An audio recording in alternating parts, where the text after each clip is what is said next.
are like a raging torrent that surges through the mind.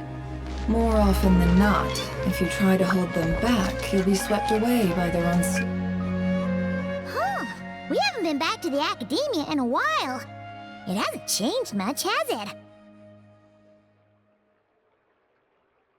Well, since we've got some time, want to go to the house of Dana?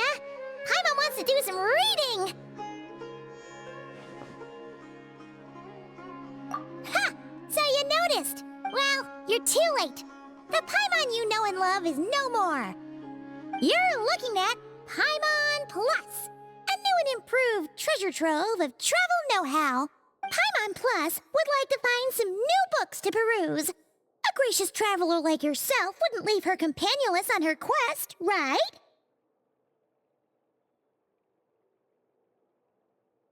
Come on, this way!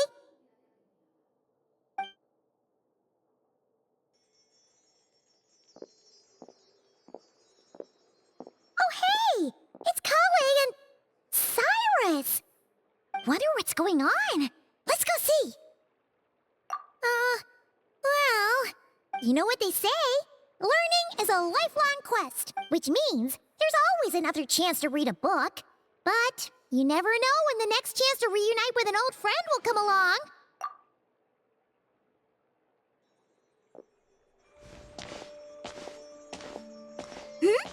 Traveler, Paimon? You're back in Sumeru? Oh, hello, you two. It's been a while. Looking to spend time with some old friends? Yep. We saw some familiar faces, so we came to say hi. Ho ho! Excuse you, associating me with that woman. And if you're going to remember me that way, you should at least mention my tomato growing skills. So he's mad about the Zaha D part and not the old man part? Well, Paimon's glad to see you in such good spirits, Cyrus. Must mean things are all good here in Sumeru. Ah, well, it's quite all right. I'm not the type to take offense at that kind of thing. You definitely are. Anyway, what were you and Kale chatting about just now? Ah, that. Well, it was quite a spontaneous meeting. I was leaving the sage's office when I spotted Kale in conversation with a Mahamata, and it looked serious. I thought something bad might have happened, so I hurried over as soon as the conversation ended. But as it turns out, our Kale is moving up in the world. The academia even hired her as a consultant. Wow! That's incredible! Oh, it's nothing, really. Look at that, so humble. Takes after me, she does. Not at all. Not at all. No, wait. I didn't mean that to sound like I don't think you're humble, Mr. Cyrus, because of course you are. I just,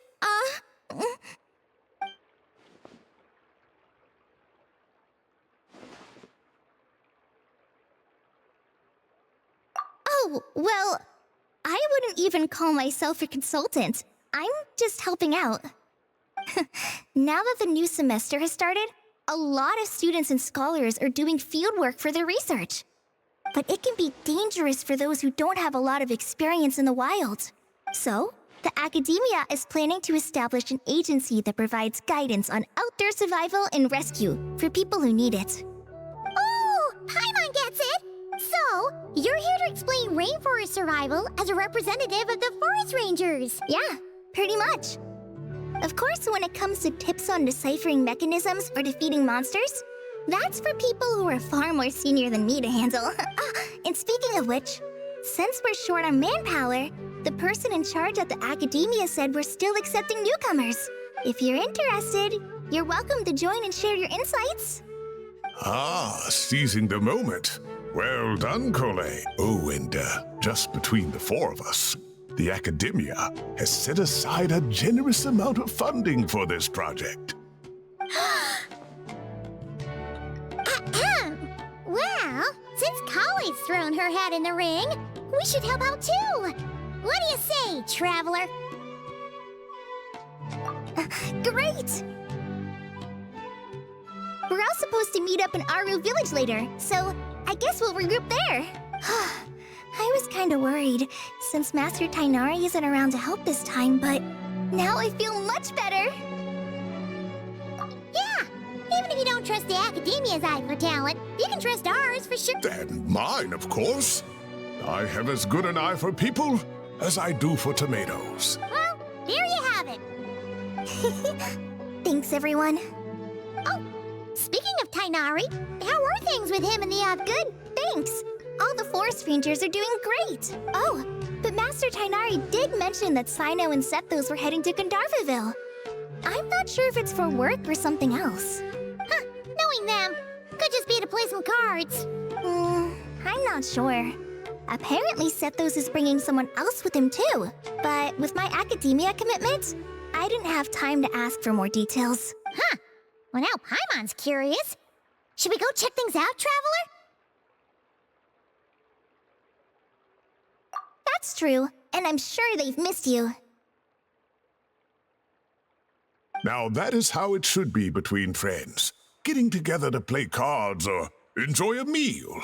Yet here I am, stuck with Nephis, who only ever calls to talk about research. Well, I won't delay your reunion any longer. Until next time. Goodbye, Mr. Cyrus. Take care.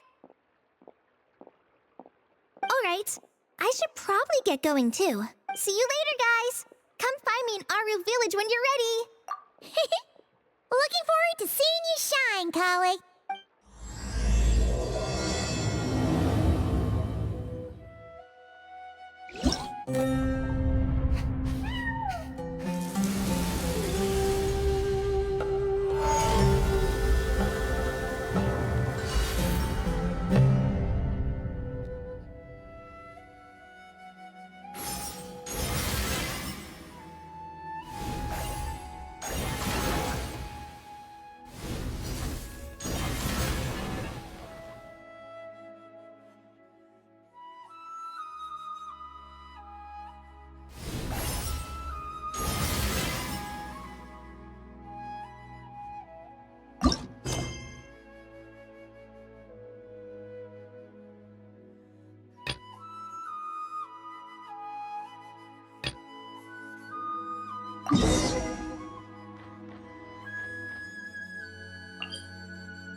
Traveler, Paimon, over here! Welcome to the home base of the Fieldwise Center. As you can see, the core projects are already up and running, so we can get to work at any time. Huh.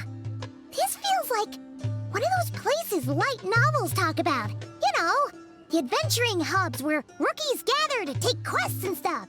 Oh, and almost like a school festival at the same time, with everyone getting together to learn and then forming teams to hone their skills. It's so exciting! Well, this place isn't quite as decked out as a school festival, but Master Tainari said the Academia plans to be generous with the resources. Anyway, before students and researchers head out on dangerous field missions, they can come here for advice and emergency training. We even have professionals on staff that can join their teams to serve as guides or safety personnel. Yeah, you can think of it like a forward operating base, equal parts theoretical training and field practice. We'll familiarize new recruits with potential challenges in the wild and take them through drills so there's no reason to panic during the real thing. Amber, you're here too? Surprised? I know I was. I'm off duty right now, so I was planning to just drop in on Kali for a bit. But I didn't realize how busy she'd be. I'm not the type of person to sit around and watch, so I decided to be her assistant. Sorry, Amber. I didn't mean to put you to work during your time off. Don't worry about it. A little relaxation balanced out with some fulfilling work is a great vacation in my book. Plus, I've learned a whole bunch of stuff too. And I got to see the Traveler and Paimon again. I mean, it just keeps getting better. We should have a giant feast once we're done here. How does that sound? A feast with the first friend we met in Sumeru and the first friend we met on our whole journey. Oh, that sounds just about as awesome as a giant plate of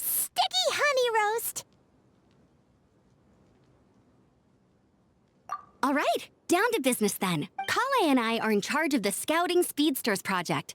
The focus is using devices and machines to pass through hazardous areas, survey terrain, and get details on potential threats. Plus, a mortar research indicates that during dangerous situations, having the support of an adorable companion can help set adventurers' minds at ease and prevent excess nerves.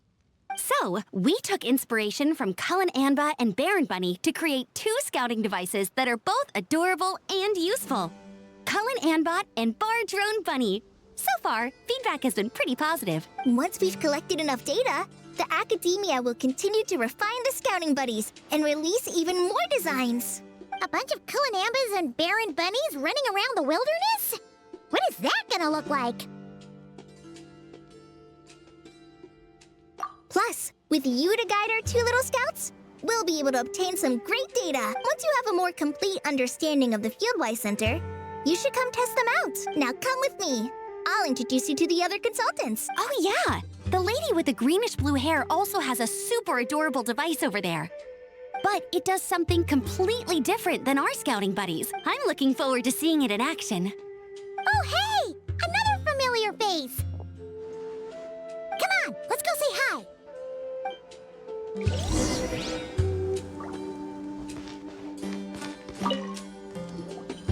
It's really that popular. The internal locomotion mechanism is clever enough, and the execution on the terrain recognition, remote control, and weight detection modules isn't bad. But the appearance... it might as well be a doll for a child. No, this won't do. Madam Farzan, great news! The Traveler and Paimon agreed to join! The Fieldwise Center just leveled up big time, huh? Hello, Madam Farzan! We're here to help! Well, look who the cat dragged in. Excellent job, Kale. Snagging 2 top experts with undeniable adventuring expertise. Now the League won't be able to say a word, no matter what kind of feedback I give. Now tell me, what do you think of this puzzle, pal? Whoa! It looks just like you! It's a collaboration between my juniors in the Haravatat Darshan, the Puzzlers League, and the Synopsium on Ruin Mechanisms. Clearly, the technological aspect is quite advanced. But the appearance... it couldn't be more childish. You should have seen Anise, defending this design choice with more passion than her thesis. Young people these days. Far too obsessed with making things cute. Huh! Paimon kinda likes it! Kali and Amber were just saying how cute companions can help adventurers stay calm. With a doll that looks like you by her side, Paimon thinks she could go adventuring in a super dark ruin and not even get scared! Well, that line of thinking does have merit. And I suppose choosing this particular appearance is a sign of their respect. For me. Still, there are adventurers who place greater emphasis on reliability and technical composition. People like that don't just want their devices to be able to survive an avalanche, but to look the part. And for their appearance to reflect the high-tech composition. The fluffiness of this puzzle pal, on the other hand, doesn't give the impression it would be a reliable or formidable device. The appearance may even be distracting. Now picture this. A thick metal casing, square in shape, with a matte finish and openings to showcase the complex technical composition. That would have much more visual impact. I'm the perfect example of this. I have a youthful appearance, and so people question me on occasion. If I had a head of white hair instead, things would be different. Really? Then, do you want Paimon to talk to them? She has white hair. What? No! That's not the same thing. I didn't realize you had such strict views about this, Madam Farzan. Huh? So, even you prefer this version? Well, if that's what you really think, then fine. You'll have to come back and test it out on some puzzles, Traveler. I'll rate your effectiveness in using the device and come up with a user manual based on your performance. As for improvements to its appearance, long-term observation is required, so I'll put that aside for now. I've already selected a few of the most suitable domains. so we can begin the puzzle-solving process at any time. Thanks, Madame Farazan. I'm just gonna take the Traveler and Paimon to see the final project. But it shouldn't take long. Don't worry, Kale. You're the one in charge here. Just make sure to pace yourself. Once things calm down, come over to see me and we'll have a nice chat. I'll even treat you to some snacks from back in my day. Snacks! Paimon's in! Paimon's in! Thank you, Madame Farazan. I'll bring a few boxes of floral tea as well. Go on now. Do me proud.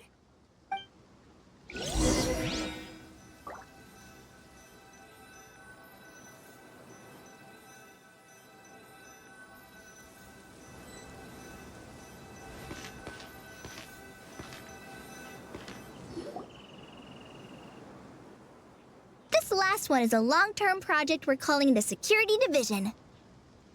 Thanks to General Mahamatra Sino, we've been able to bring Dia on as the instructor and Candace as the coordinator.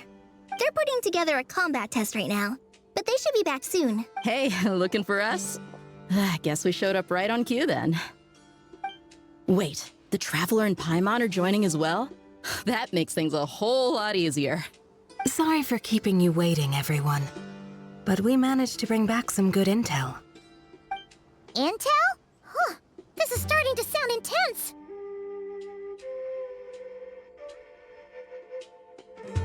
Of course. What better way to protect the students than to sweep through the desert and rid it of all potential dangers? Not a bad plan, right? You in? Not the best time for jokes, Dia.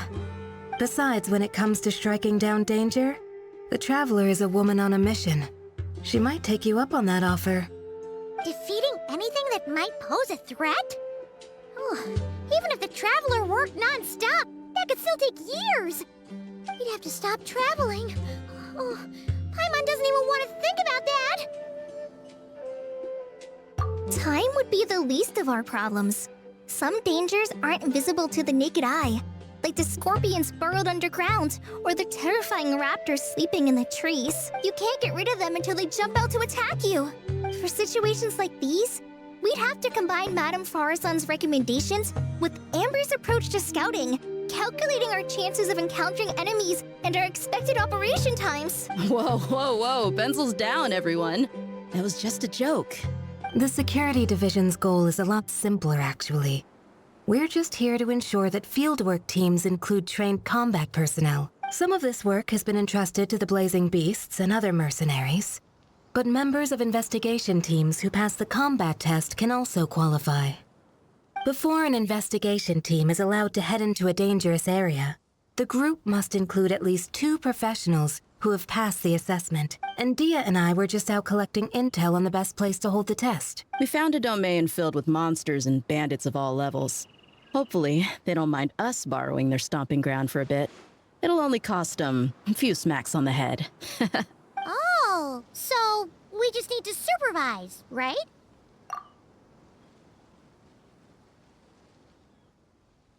That's right. Participant safety is our utmost priority. So we'll organize a group of capable personnel to take it in shifts. We still need to figure out our testing metrics, though. Fighting is different from an actual exam, and there's no one right answer. Mercenaries like me, we all have our own style. That's not a problem in actual combat, but when it comes to teaching, we tend to stick too much to what we're used to. So, we need someone to give us a baseline. Someone who has the experience, but also takes a more flexible approach in combat. Yeah! Based on what you just described, the Traveler seems like the perfect person for the job. Great. Working with you is always a pleasure, Traveler. Smooth as butter on a steak. Don't forget about compensation for the Traveler and Paimon, Dia. You agreed without doing the math first. It's fine. We'll just split the funds Kale wrangled for us, 20-80. 10 for me, 10 for you, 80 for the 2 of them. Wait, we're getting 80%?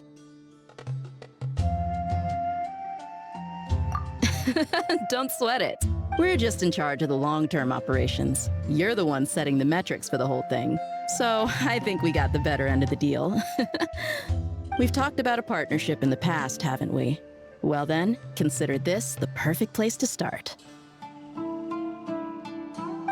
Then I'll draw up a detailed overview of the compensation so it's clear for everyone. That'd be great. And don't worry, Miss Candace. About that piece of land you're leasing to the academia, the one used for grain storage, I managed to get them to agree to a 30% increase in their rent payment. Oh, thank you. Those funds will go to fixing up some of the village facilities, which should make for a more comfortable experience when investigation teams stop there in the future. All right, we should finish up our arrangements for the combat test. Stop by our station when you're ready, Traveler. See you soon. Oh, you sure are the beating heart of this operation, Kale. You brought the whole gang together. Oh, no. I'm just doing what I can. I still have so much to learn, so much work to coordinate. But for now, let's just give it our all. You bet. We'll make the Fieldwise Center the best it can be.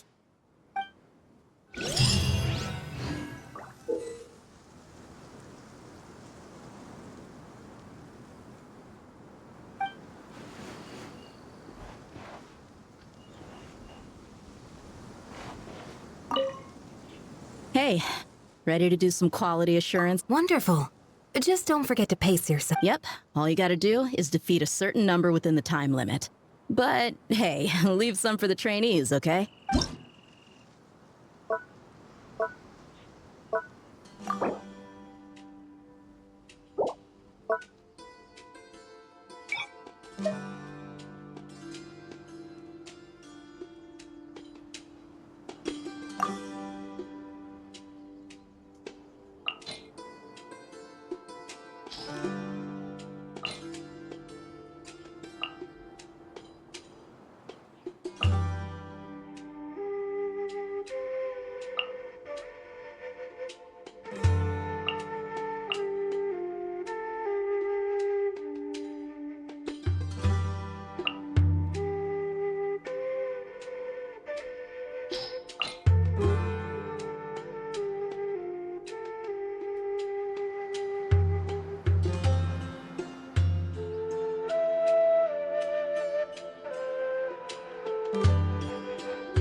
Make yourselves at home. Yeah. Rise with the sun! I'm going in. Eat this. Pyroclastic surge!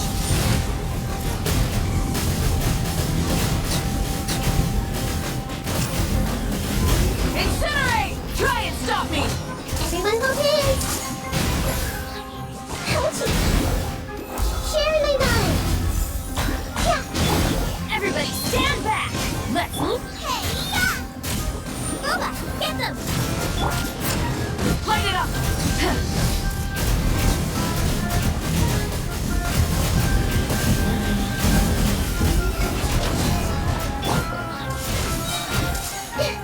The Temple of Wisdom. I'm going in! Light of the blazing sun!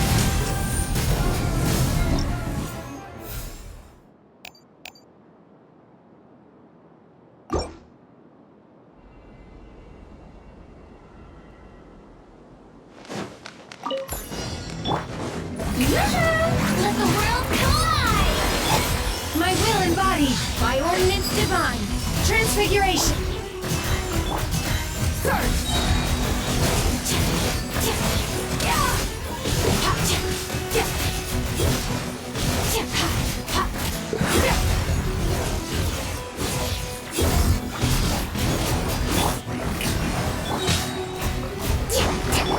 Cryo incarnate!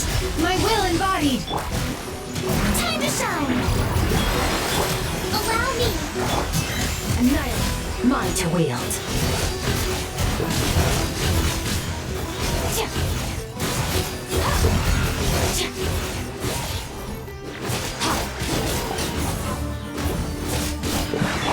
Shower new threat. Take your true form! Do your master's bidding! Rest and rebuild! Extinguish! Mine to wield!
Hey, ready to do some Wonderful.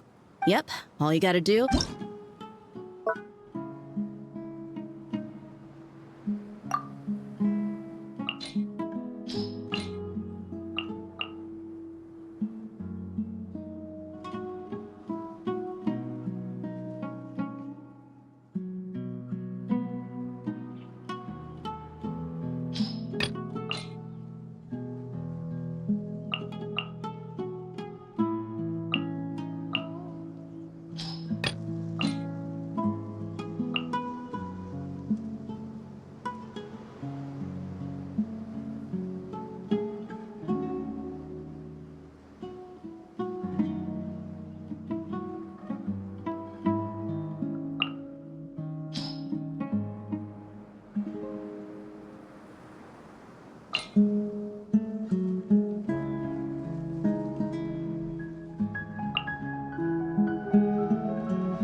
This is order. Everybody stand back! Quietly now.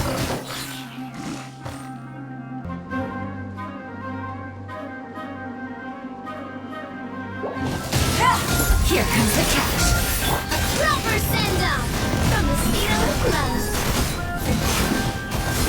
Umbrella warfare, I guess. Feeling lucky? I will have order. Stabilize. I'm going in! Fire! Well, Busted. Game's up. Fun is over. umbrella warfare, I guess. Coming at ya! A proper send-off from the speed of... This is order. Solidify. Teamwork is dreamwork! This one's got your name on it! Haha! This one's got your name on it!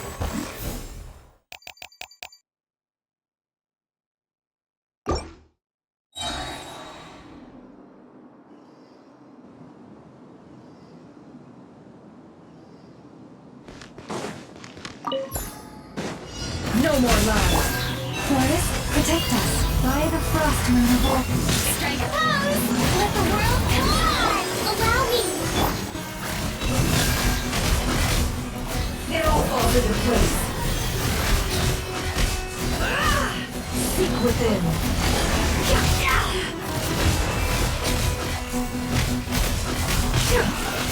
Let's see what you're made of. For the everlasting forest. Yoo-hoo! Let my name echo in song! Hold the line! It all adds up. It all falls into place. Can't hide the truth. The mystery unravels. Time to go clean. With one heart, we pray. Lashes that won't Strike! Oh! Time to shine! Allow me! it all adds up. Time to go clean. The deception ends here.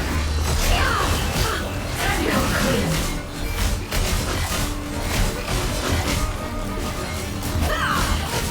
Can't hide the truth.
Hold the line! Burn it down! Bullseye!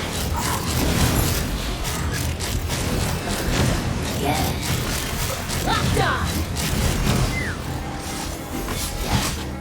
Shine down! Rest and rebuild! Rise with the sun! Take me up! Open fire!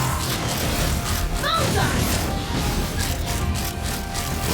Hold on to your hats.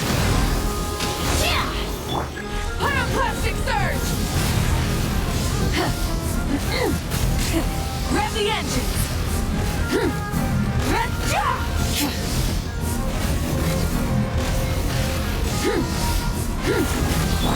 Allow me! Illusion shattered! Let's run! Open fire!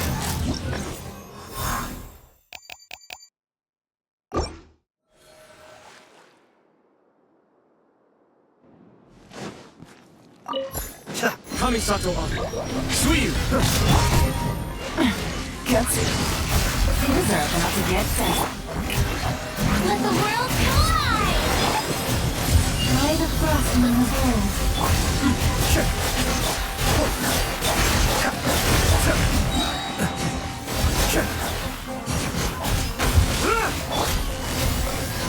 Gotcha. Here comes the cash. Let my name echo in song! Showing you... With one heart, we pray. Receive my blood. Things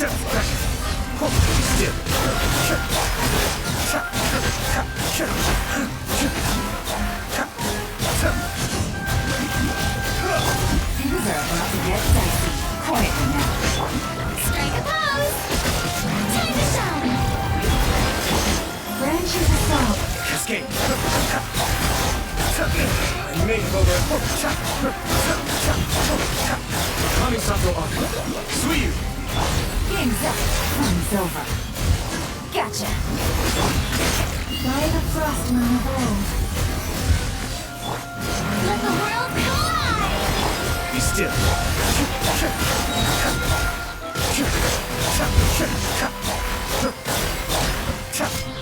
Mind the daybreak. Quietly now. Here comes...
Transfiguration! By ordinance divine!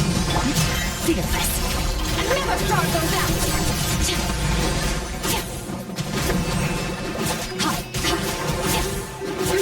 Surge!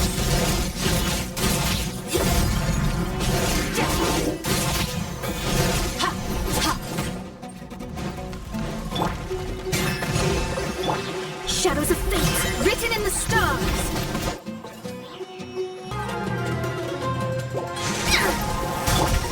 My will embodied, obey!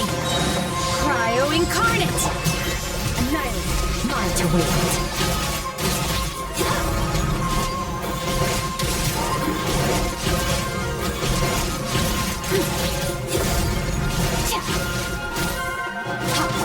Transfiguration!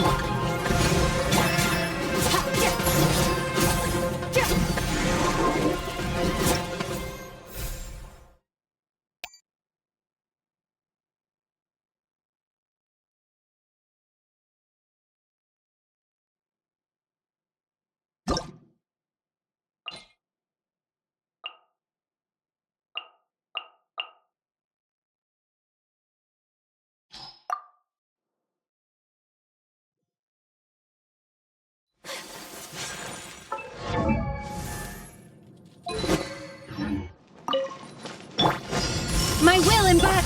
Hold the line! Let me scribe. By ordinance divine. Kamisato art.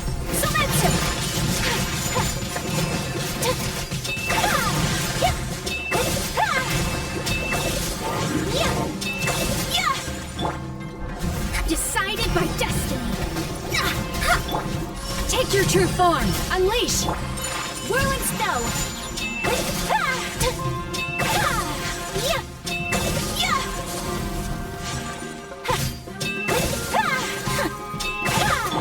Allow me. Transfiguration. Sakura swirl.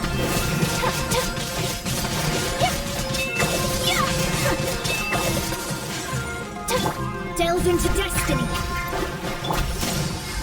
Cryo incarnate.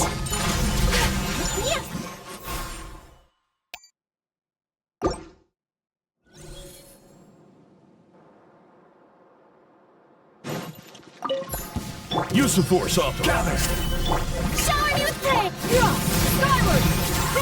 Make way for the... Let my name echo in song! Running late again! Charge! Yeah! Heads up! It's justice o'clock! Yeah! Yeah! Hi! Yeah!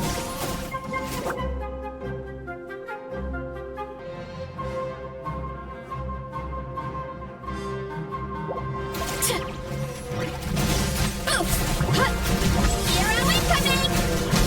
I will have order. Stabilize. Skyward! Strike cloud confirmed! Yeah! Hi! Yeah! Hi! Yeah!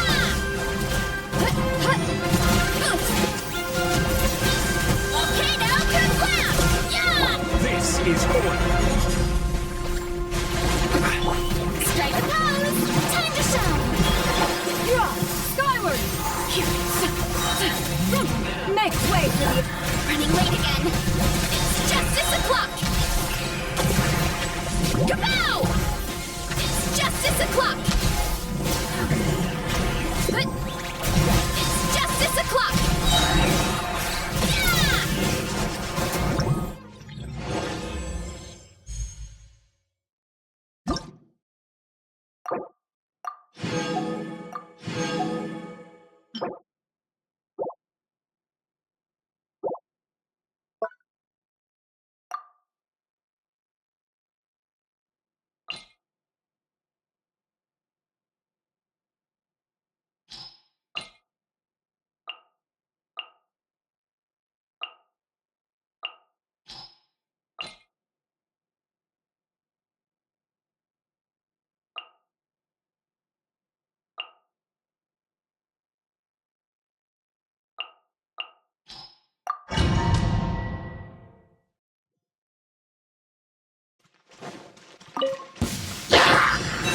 With one heart, we pray. Let my name echo in song! Hold the line! Installation chamber deployed. Accelerating. Annihilation mode. For the everlasting forest, lush as the moonlight. Let the world collide!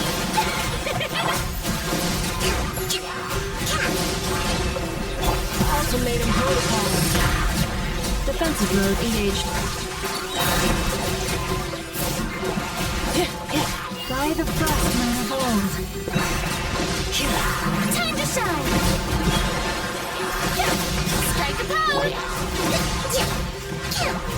Rest and rebuild! Preparing for dust up. Installation chamber deployed.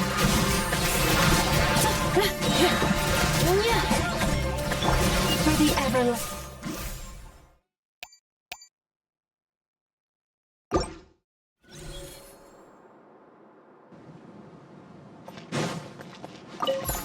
Your coming was foretold. Game's up. Silver. Everybody's The dead! eternal oasis. Care? Dance with me.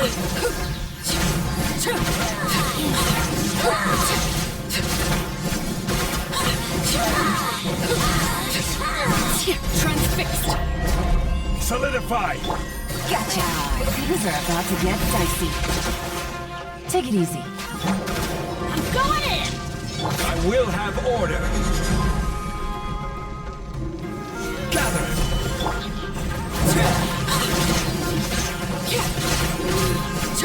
Your coming was foretold. Dance with me! Game's up. Fun's over. Quietly now. Order guide you! Solidify! Teamwork is dreamwork!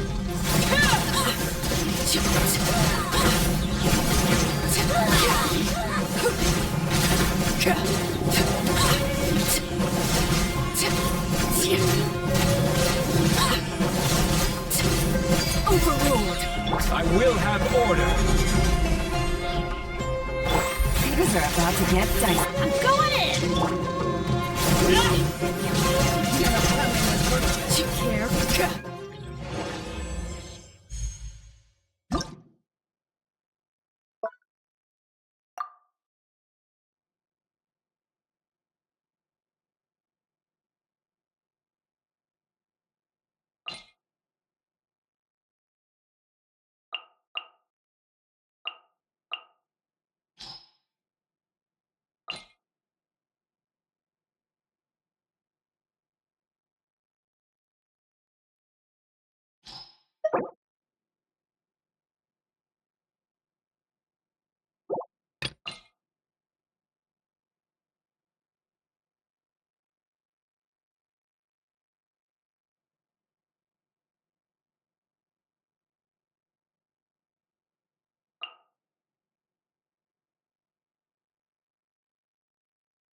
Stabilize!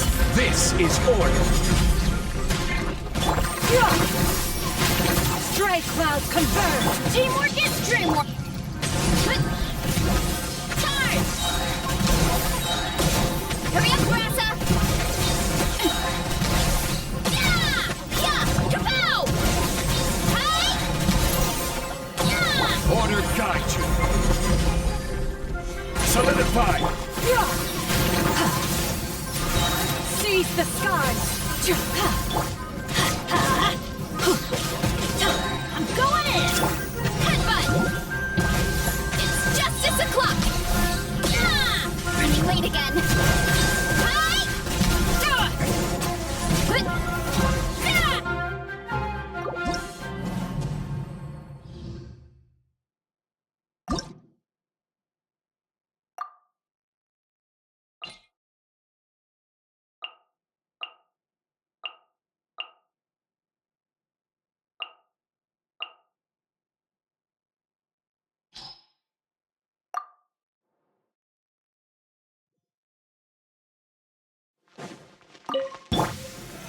Stabilize!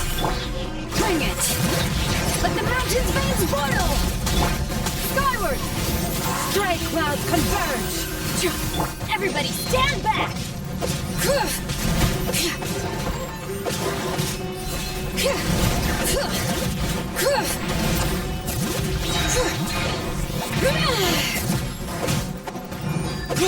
Hear the echoes of the valley! Solidify! Yeah! Scatter! Skyward!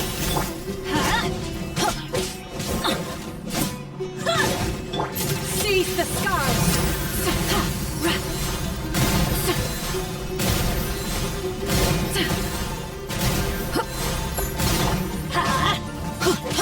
Teamwork is dreamwork!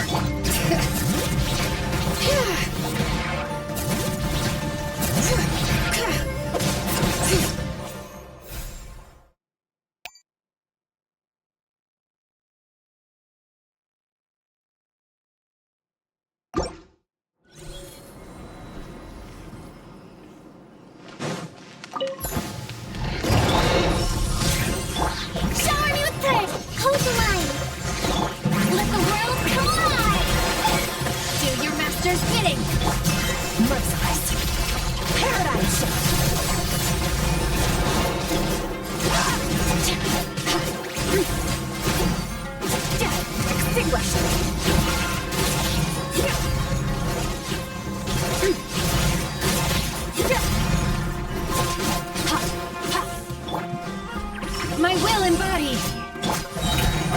Let my name echo in song.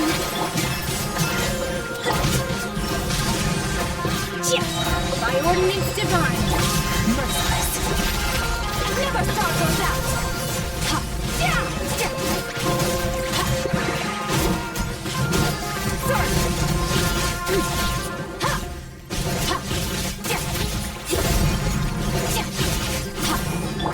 Transfiguration.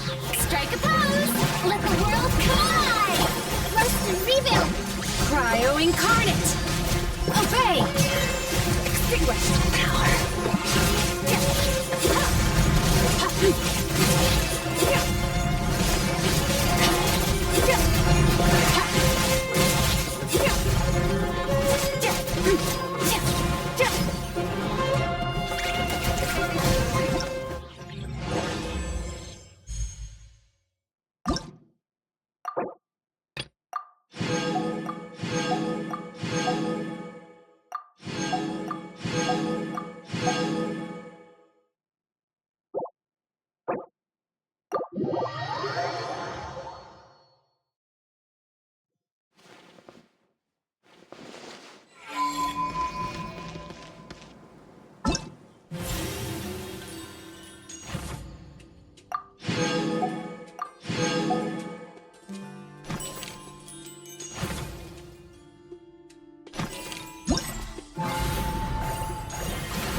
Tainari's place. Tainari's place. Ah! Here it is!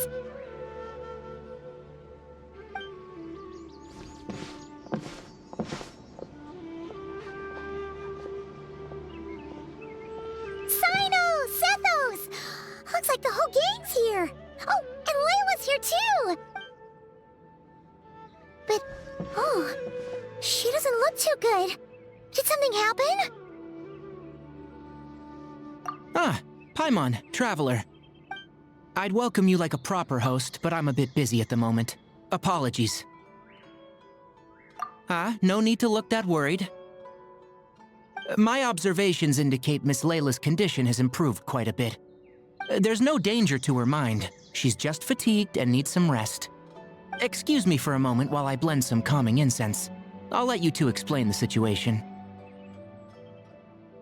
All right.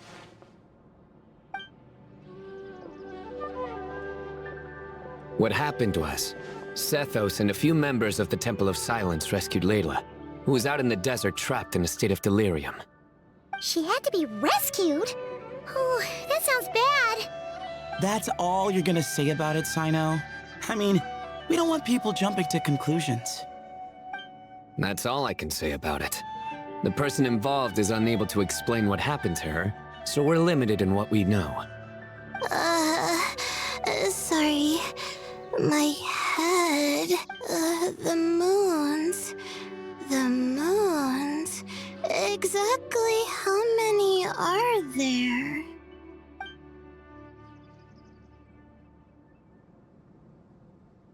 She's been repeating that phrase over and over again, but she can't seem to remember what happened to her. We tried a few things back at the Temple of Silence, but we couldn't recover her memories. Her symptoms are kind of similar to researchers in the Satyavada life state, so we brought her to Tainari to see if our veteran forest watcher had any other ideas. Tainari is pretty much our last option, so let's hope he can help. Well, the good news is, even if restoring her memory is a no-go, we can help with the headache at least. Jur was in a similar state when we found him, delirious and mumbling to himself, but he's more or less back to normal now. Sorry, I should give you some context first, huh? We should let Miss Layla get some rest. Come with me, you two, and I'll introduce you to the other victim of this incident. Good idea. I'll wait for Tainari here and keep an eye on our patient. All right then, this way.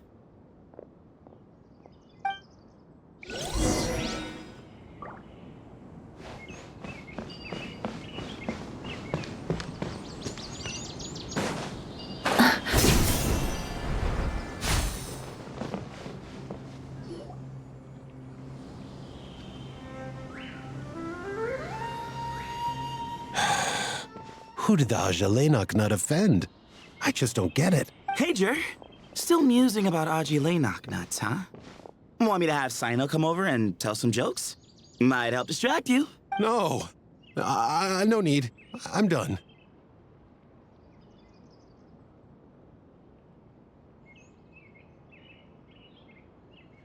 Oh dear. Another master of puns. One of Sino's card buddies, actually. I think I might just take that as my cue to head back to the desert. Hold on. So, what's the deal with the Aji nuts? Other than the bad Sino jokes. We'll get to that. But first, introductions are in order. This is Jer, a member of the Temple of Silence. And you remember the Traveler, right, Jer? Of course. I'd never forget a participant in the Rite of Duels or the hero who saved Sumeru. Awesome. Could you go over what happened to you one more time, Jer?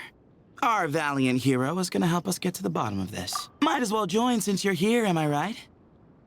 Just hear him out. You're gonna want to uncover this mystery once you do. Well, I was on an expedition in the desert not too long ago when I got caught in some quicksand. Later, it became obvious it wasn't normal quicksand because instead of sinking to my death, I fell into an undiscovered ruin. In my panic, arms and legs flailing about, I suspect I touched some things I shouldn't have. Because in that brief moment, an enormous amount of information came surging into my mind. I would hesitate to even call it knowledge, because my brain had no capacity to process the information. To use an analogy, it would be like trying to stuff thousands of Aji nuts into a small water skin without it bursting. Sorry again with the Aji nuts, I know. It's fine. We're getting to that part of the story anyway. True. Well, just as I was on the verge of madness, a single phrase broke through the storm of thoughts in my head. It was a man's voice saying, "Don't eat Aji nuts." What? I know it's hard to believe, but that's what happened. I was saved by the phrase, "Don't eat Aji nuts." I'm not sure. I'm not even certain it was a man's voice. It's hard to remember now that I've been repeating it so much myself. Anyway, the good news is I no longer feel like my head is going to explode. Of course, the bad news is that phrase has been stuck in my head for the past few days. Wow. But doesn't it have the opposite effect? Like, the more you say don't eat it, the more you want to eat it? Yes, that's exactly right. Whoever the voice belongs to, I don't know what his deal is with those nuts. Well, the world's a big place. There's bound to be people who don't like sweet stuff. I suppose. Strangely enough, I'm starting to think the voice belonged not to a man, but a cat. A cat? That's the question, isn't it? What would a cat be doing in an abandoned ruin like that? Just as my mind was reaching its breaking point, I could have sworn I heard the sound of a cat guiding me to exit. But when I came to, all I saw was endless desert, and Sethos shaking me in a desperate attempt to wake me up. I'll admit, it was pretty terrifying seeing you like that. Staring off into space and mumbling about Aji nuts. You sure don't sound terrified. Sorry. It's not that I don't care. It's just kind of hard for rambling about Aji nuts to sound menacing. Now, what Layla was saying, on the other hand, that is much creepier.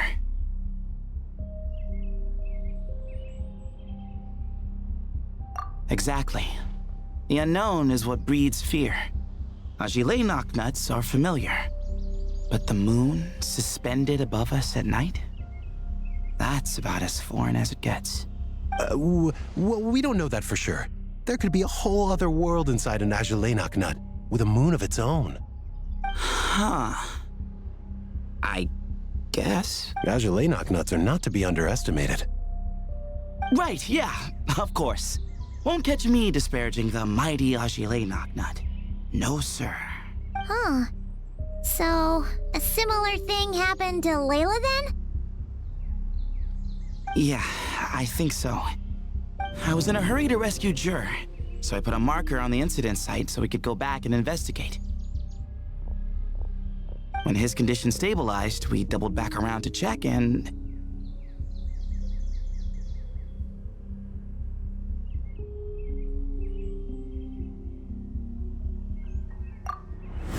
Exactly.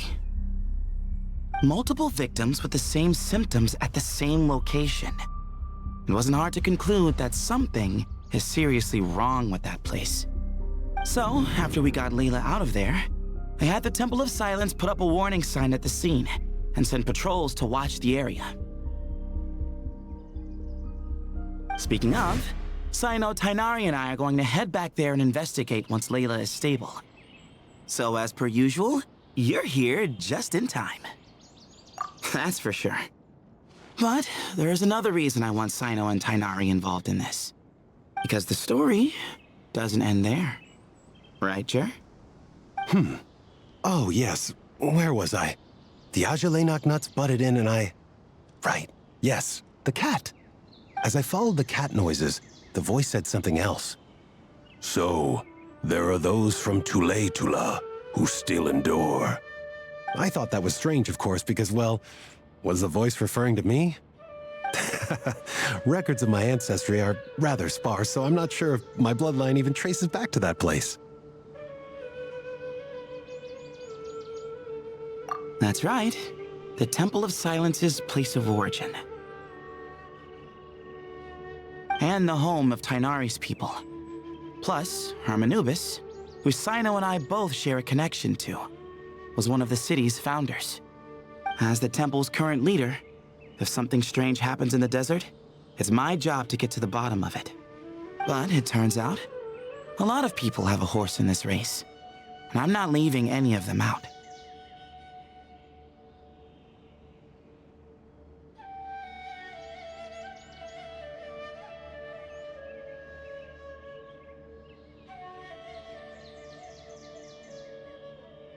See? Knew you'd join. But yeah, that's all we know about Jur's situation. Tainari should be done on his end. Let's head back and check on Miss Layla.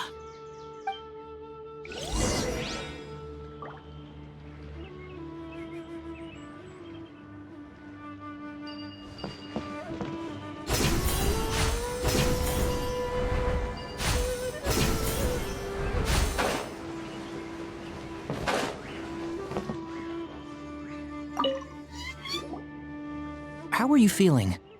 But don't speak if it's too... It's fine. I'm much better now, thanks. I feel like I haven't slept in 2 days, so pretty much back to normal. Whoa. That's your normal? Traveler, Paimon, I thought I heard your voices earlier.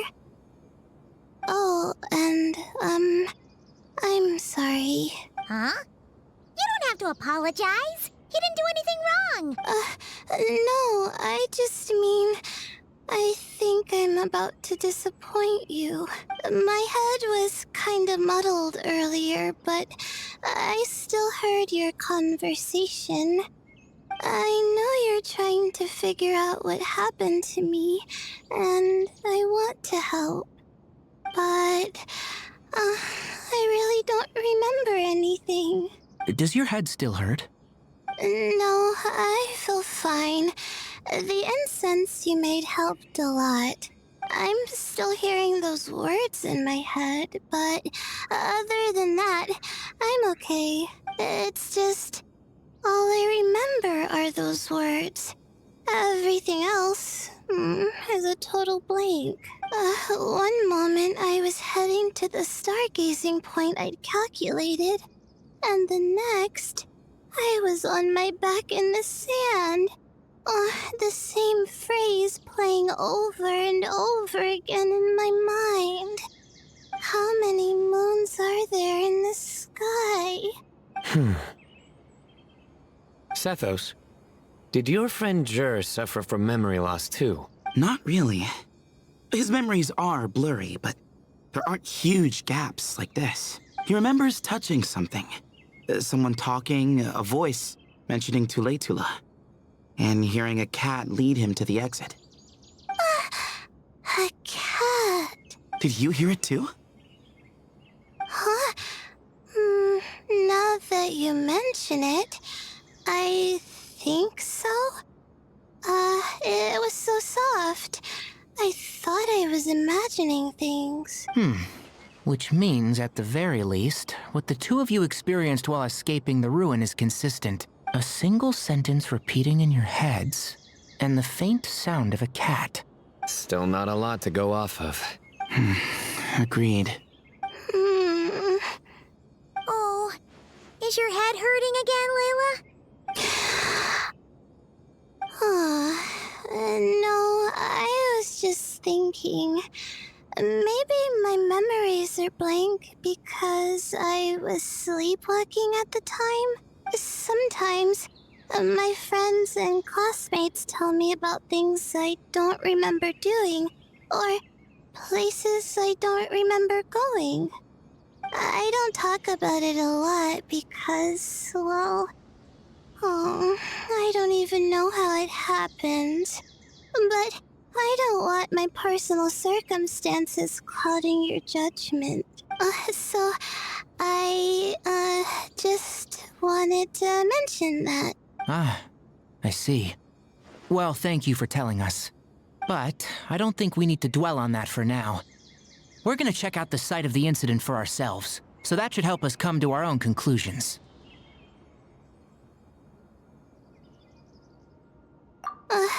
Okay. Then could I come too? Sure, but on one condition. You need to be in tip-top shape before we head out. If your condition isn't stable enough before then, I'll have to figure out something else. Of course. No problem. Well, I'm more concerned about Tainari. You sure you'll be alright in the desert? You say that like I'll evaporate on first contact with sand or something. Call it curiosity.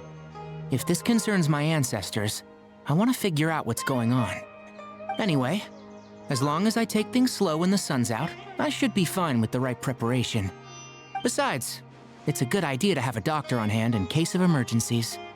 So long as our doctor doesn't become the emergency. Well, if that happens, I suppose I'll just have to rely on the kindness of my entourage to haul me back home. All right, well, that all sounds good to me.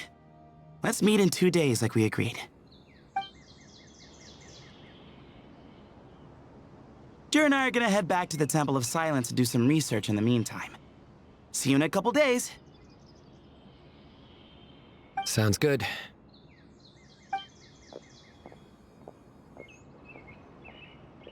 What about you, Layla?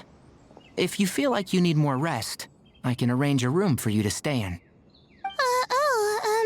No need. I've asked enough of you as it is. Besides, I feel a lot better. I should make it back to my dorm, no problem. You sure? Don't push it too hard, or you might end up sleepwalking along the way. Don't worry. I'll be fine. I have other things I need to do anyway. Like letting my advisor and classmates know that I'm fine. Adjusting my stargazing schedule. Things like that. If I don't get it all done, I doubt I'll be able to sit still, let alone stay here and get some rest. I'm not so sure that's... a much better idea. Thank you, Traveler. Of course, if anything starts to feel off, come back for a checkup right away. You'd better listen to him, Layla, or he'll feed you tasteless slop as a punishment. Punishment? You're the one who caught a cold. You're supposed to eat light when that happens. Besides, with your nose stuffed up like that, you couldn't taste anything to begin with. Huh. Is that so? And here I thought it was an in-taste-to-know issue. Should have seen that coming. You're off the clock, so now it's time for puns, huh? Oh, brother, not this again. Don't worry, Paimon. I understand. If you want me to stop, then Then? you'll have to call a plumber. Tell them someone's gotta pipe down.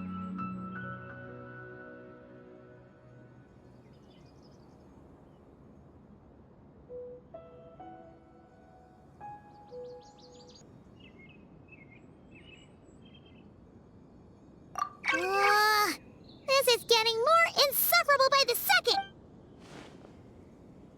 Put a sock in it already, please.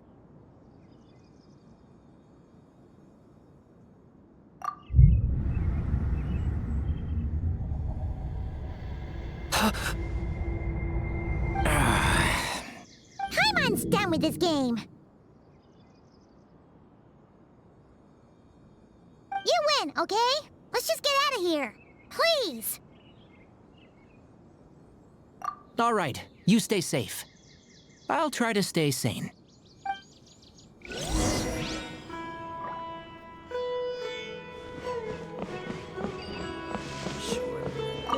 It seems your jokes have improved with practice, Traveler. Happy about that?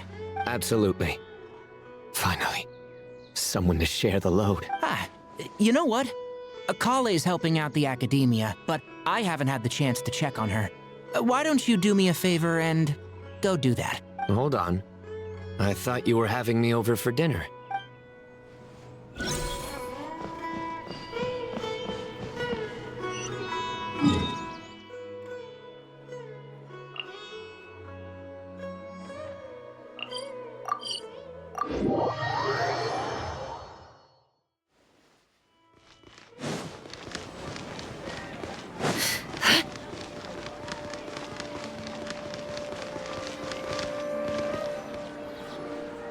Moons. Ashalenak nuts. Moons. Ashalenak nuts. Are the moons going nuts?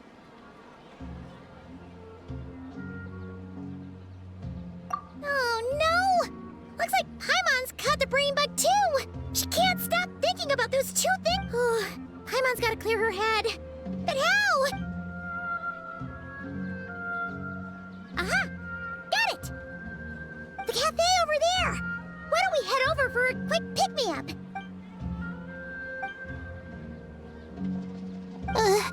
Sorry. I feel kinda tired all of a sudden. Wait! Is it because of all Paimon's muttering just now? Oh, sorry. The coffee will be Paimon's treat, okay? Hey! You make it sound like Paimon's stingy or something! Huh. Well, she'll just have to show you her true colors. Yeah, starting now. You sit tight and take care of Layla, Traveler. Paimon's gonna get us some snacks and coffee. Be right back. Don't go anywhere in the meantime.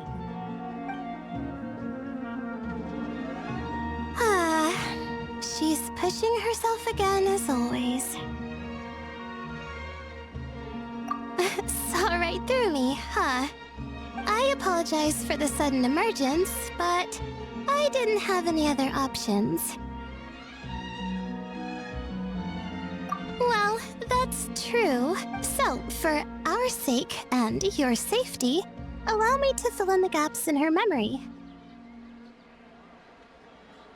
That's right. Layla was already in bad shape, stressing about her new study topic, focusing on the stars instead of her surroundings. By the time she realized the danger she was in, it was too late.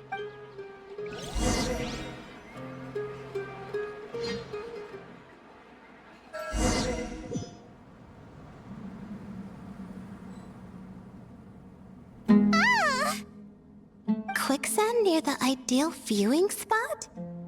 Wasn't expecting that. Looks like Layla's been under a lot of pressure lately.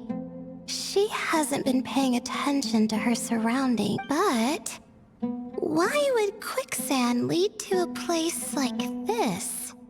Well, all in all, looks like a common desert ruin. Guess there's nothing to do but try to find a way out. Oh, Layla, what have you gotten yourself into this time?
I think this door can be opened using the device next to it.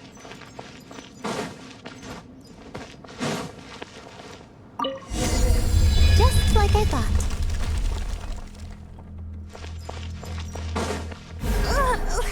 What was that?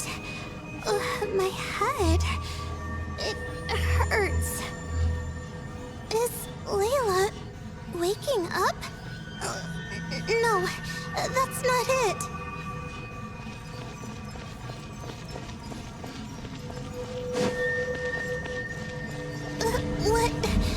What's going on? It's too much. I don't understand.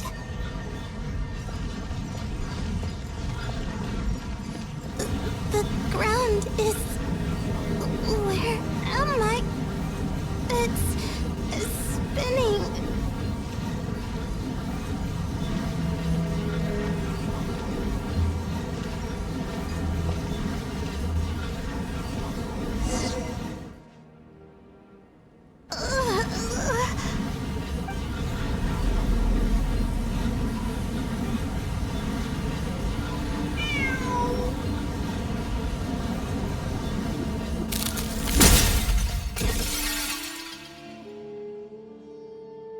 How many moons are there in the sky?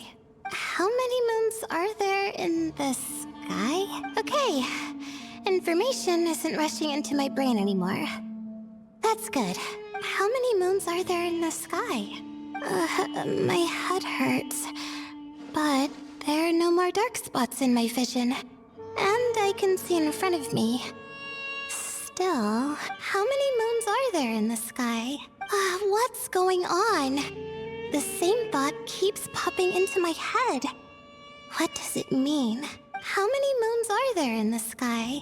Isn't there just one? A cat? I think there was one earlier, too. I'm not hearing things. It really is a cat. But what is it doing here? How many moons are there? No! Stop it! Does it want me to follow its cries? Well, it's not like I've got other options. Come on, Layla. You can do this.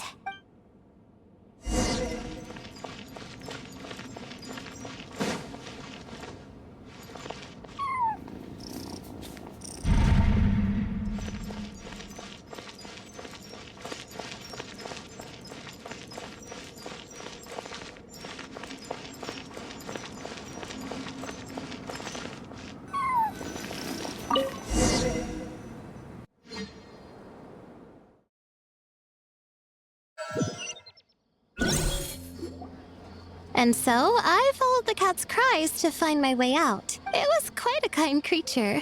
It didn't even leave until the other me started to wake up.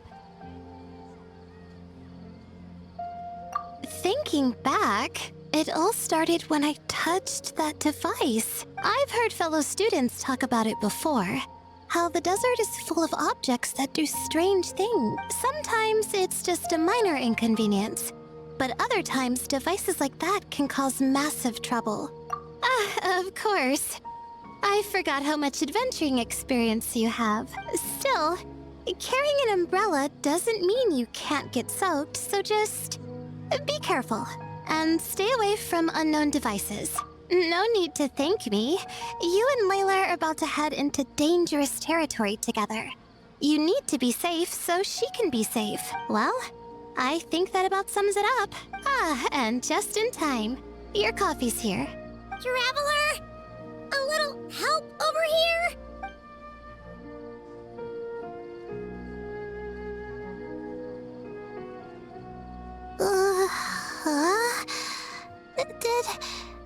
Did I fall asleep? Wow! Paimon didn't even know she had such an impressive skill. Ha! Does that mean since Paimon bought this coffee, it would just make you sleepier? A beverage that puts people to sleep. Better saved for work hours, I think. What? So you can nap on the job? Who does that? Huh? Oh.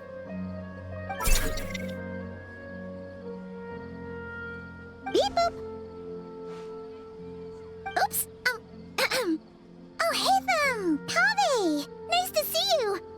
Oh, and you too, Marak.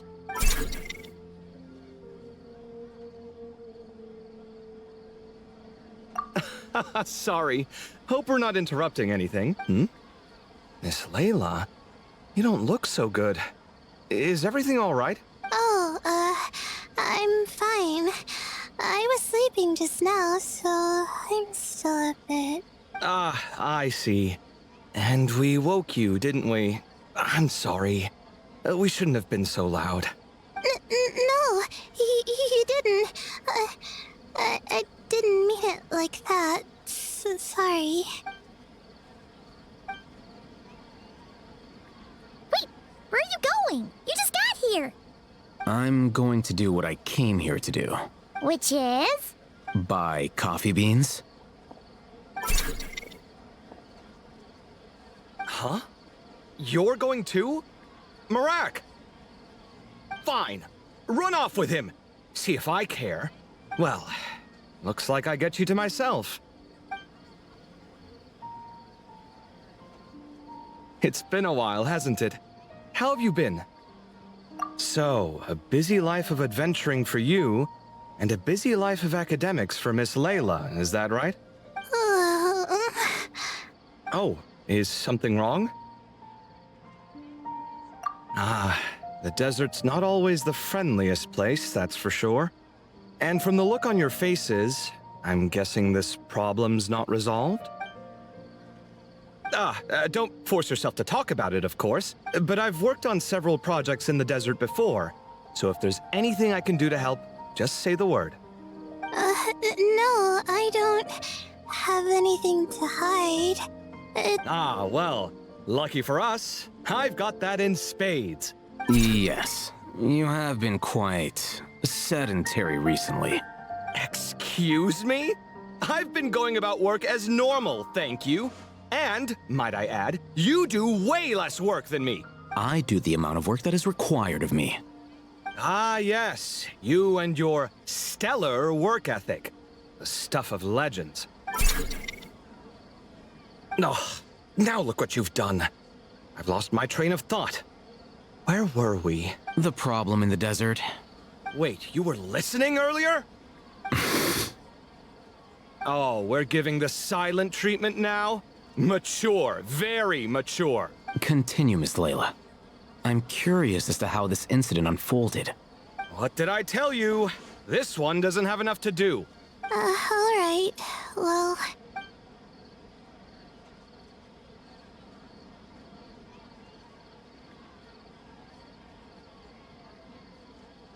Could you still use some extra hands on this investigation team of yours? Huh? You want to join, Mr. Covey? That's right.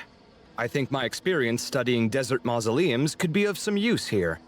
While Hatham's expertise in ancient languages could be helpful too. Besides, I consider you all to be my friends. And friends are supposed to help each other out. Wait, I'm involved in this now? Oh, please, I know you. Half the battle was over the minute you said you were curious. We couldn't stop you from joining if we tried. Well, you've got me there. Besides, this suitcase of yours has been jumping at the chance to volunteer for a while now. I imagine... You imagine? Mechanical life forms might also feel homesick from time to time. Huh. Now that you mention it, Marak's core was a component sourced from the desert. That could prove useful. You're sure you want to come with us? It could be dangerous. Oh, I'm sure. All the more reason to recruit as much help as possible. It's important to count on friends at times like these. Our pleasure. It's a plan, then.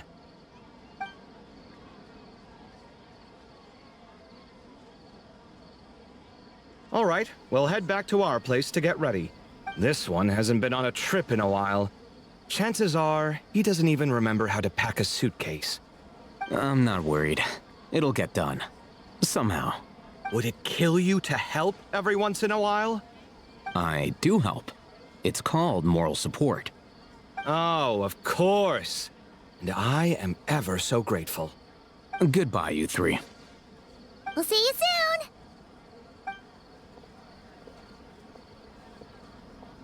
Oh, and Kaveh, your coffee beans!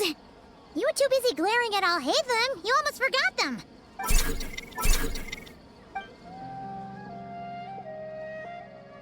Well, we're pretty close to the academia now. I should be fine from here. Thanks for the coffee, Paimon.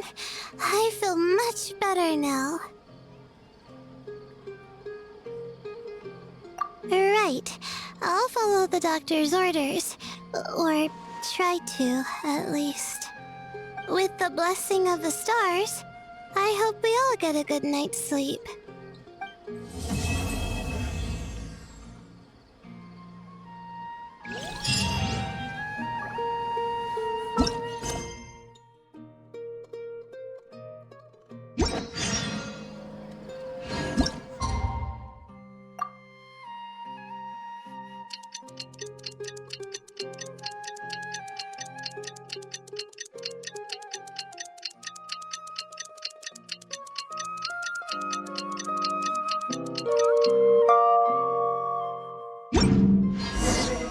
Don't trust your eyes uncritically.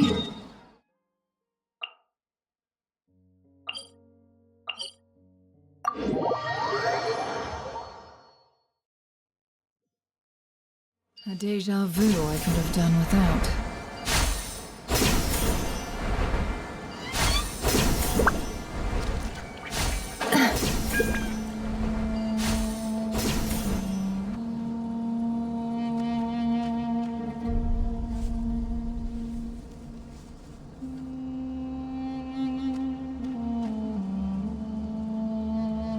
Looking at the map, we should be getting close. Speaking of which, the closer we get, the more Paimon's heart feels like it's beating out of her chest. Excitement. Yeah, sure, that's it. Oh look, it's Tainari and the others. Everyone's here bright and early. Yeah, the desert's a pretty harsh environment. Better to travel at night and beat the heat. Hey everyone, we're here. Ah, right on time. You don't need to worry about me. It's not too hot yet, and I'm properly hydrated. All right, we're just waiting on the 2 people Miss Layla mentioned, and then we'll be set. He's staying behind. If we don't make it back after a certain time, he'll be in charge of rescue operations. You can count on me. Nice! You thought of everything! Oh, and Cyrus said he'll be in Aru Village, so he's also available if we need help. Haha! Amazing! Having people to watch your back is making Paimon a lot less nervous. Yeah, I did. After hearing about what happened, my advisor gave me some time off to rest. So, my studies are on hold for now. Then, does your advisor know you're back in the desert to investigate? Yes, but I was only allowed to come after I mentioned that General Mahamatra would be there too. Haha! Quite the reputation you've got there, Sino. Something wrong? You haven't said a word this whole time. Are you in a bad mood or something? No. Being skilled with words also means being a good listener. I'm just reflecting on what you're saying. Oh, Hatham! Kaveh! Over here! Darn it. I was just setting up a brilliant... Yeah. I'm sure you'll find another chance. The important thing is, our scribe and our renowned architect are here at last. High praise. But wait, why am I renowned and not him? He's just as famous as Sino, Dia, or Nilu. That just means your level of fame is even greater. How could a lowly scribe hold a candle to you? Lowly scribe? Please. All those strings you pulled to get those new books from the House of Dana? What do you call that? Borrowing. Anyone with an employee ID can do it. Uh-huh, yeah. The House of Dana bends over backwards for just anyone, does it? Send a report to Lesser Lord Kusanali then. Let her know someone at the Academia is abusing their position. Hey! I never said abusing! Impressive verbal sparring, as always. Oh, hello to you too, Marak. Well, looks like your assistant is raring to go, Kaveh.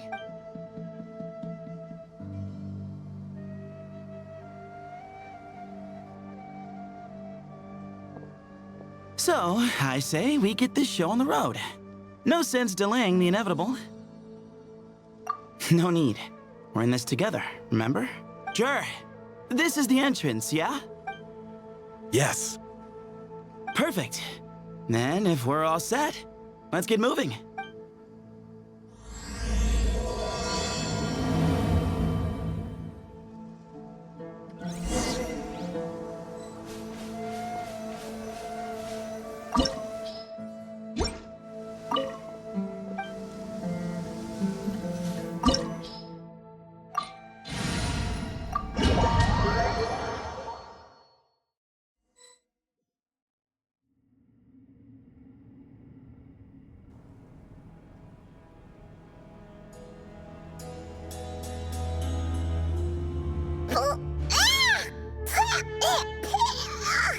Paimon's mouth is full of sand! If this was quicksand, we would have struggled to breathe.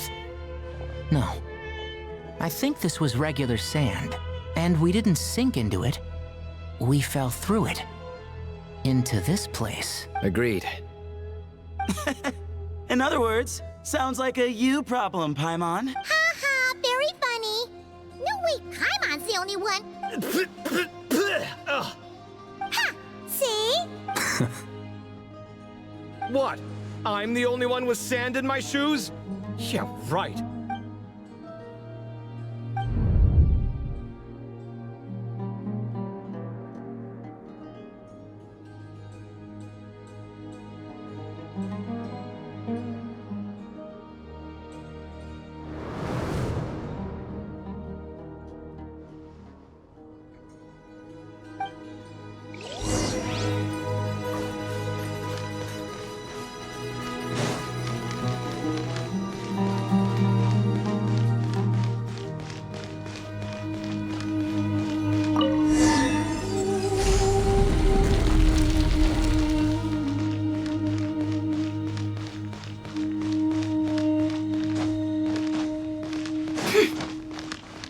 Whoa! There are monsters here? Sure didn't say anything about that. Probably means he didn't run it today. Because we're just unlucky. Not the best sign of what's to come. He'll be fine. Let's just use up all of that. He goes again.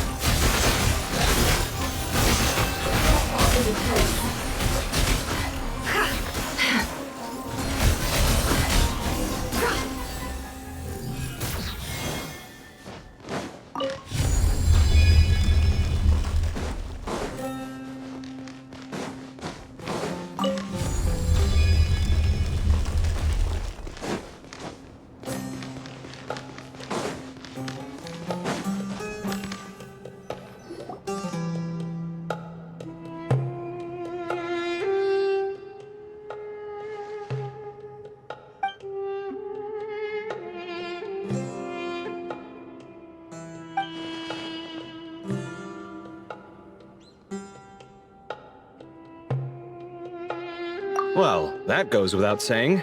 Fair point. There's just one problem, though. The only way forward is through that door. Oh! Is it time to hunt for a key? Paimon loves this part, don't worry. With our adventuring experience, we'll find it no problem. Let's get searching!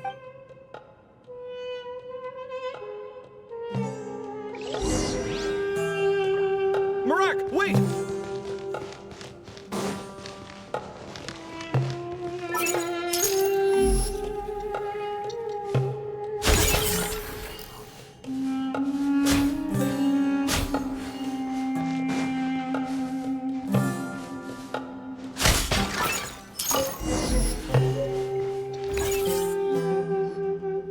Marak, this isn't really your old home, is it?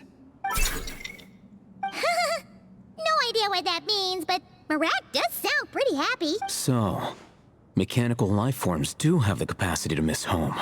A novel discovery. Well, with Marak leading the way, we should be safe, right?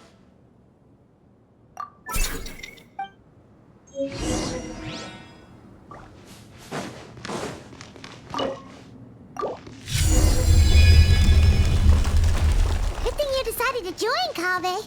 Otherwise, our investigation would have ended at that door. It was nothing that I did. You should thank Marak instead.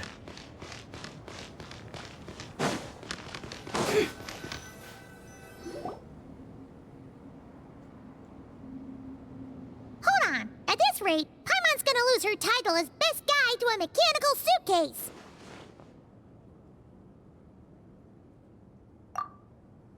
Aw, thanks. Hey, wait. What do you mean, useless? Well, no weird mental symptoms so far. I'll take that as a win. That said...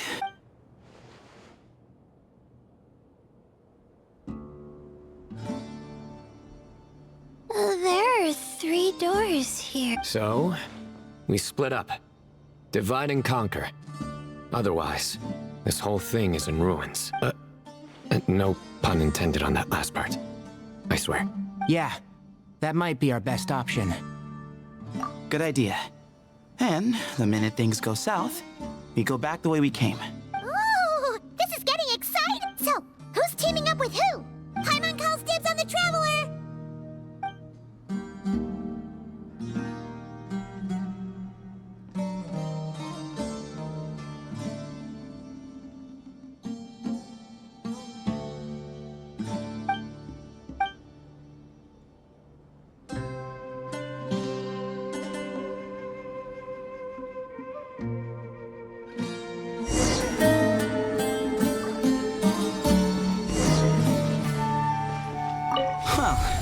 This takes me back.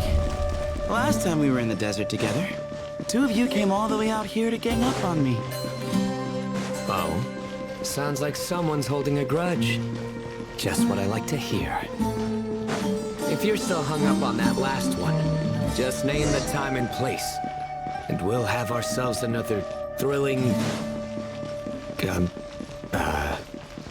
duel. What's with the awkward pause? Were you expecting me to stop you from saying something stupid? You two can have 1,000 duels for all I care, after we're done here. For now, focus on the task at hand.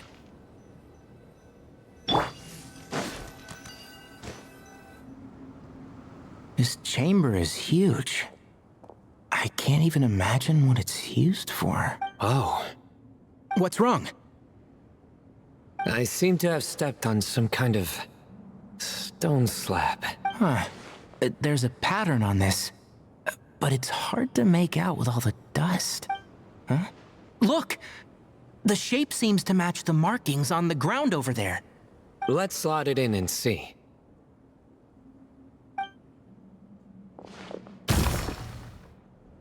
And we have a match. Looks like we need to find the other 3 broken slabs. Let's search the area, but be careful where you step.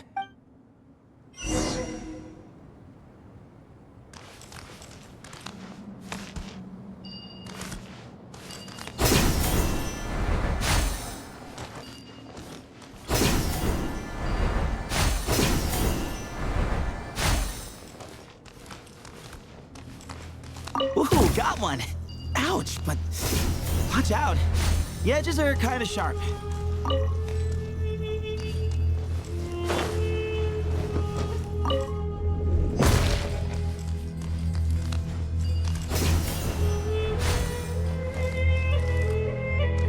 Got the 3rd piece.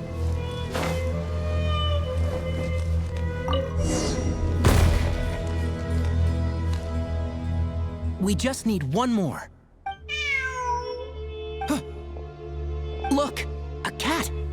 Could it be the same one Jer mentioned? I don't think we need to worry about startling him. He doesn't seem afraid of people. Yeah. If anything, it seems like he wants us to follow.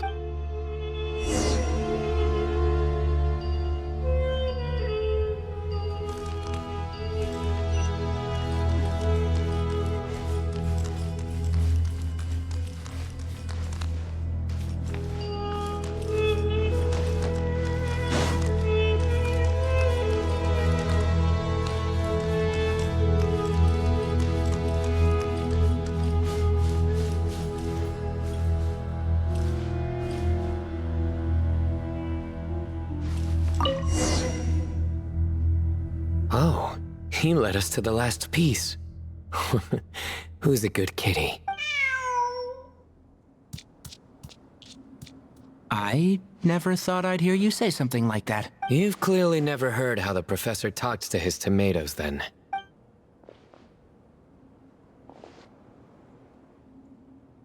All right, well, that's that. Now, we need to figure out how to get rid of all this dust. Behold, the great Vayu Viastra. Be honest. You've been waiting to say that for how long now? Just activate the mechanism.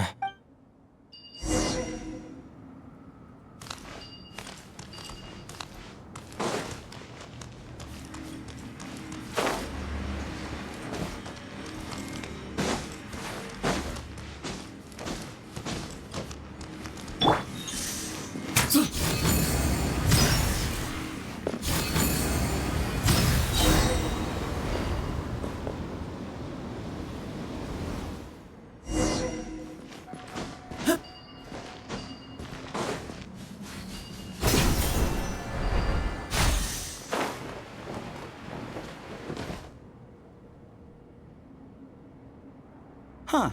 It worked. It's a picture of... 3 Hermanubises? That can't be right. The ears aren't vertical. Not true. And the looks fall short. My hat is much better looking. A goat, an ibis, and a crocodile. Oh, wow. Our botanist knows more than just plants. Riveting observation. I was just thinking. These 3 figures look a lot like the 7 pillars of King Deshret. That's right. These are our colleagues. Our what now? You sure about that? Just kidding. But what I meant by that is, these were Hermanubis' colleagues back then. The middle one is the Goat King Hereshef, Minister of Ministers, the god Amun's most trusted chancellor. Records say he was the deputy king of the desert sands, chief among the 7 pillars. Someone even more impressive than Hermanubis? I wonder if that ever got his goat.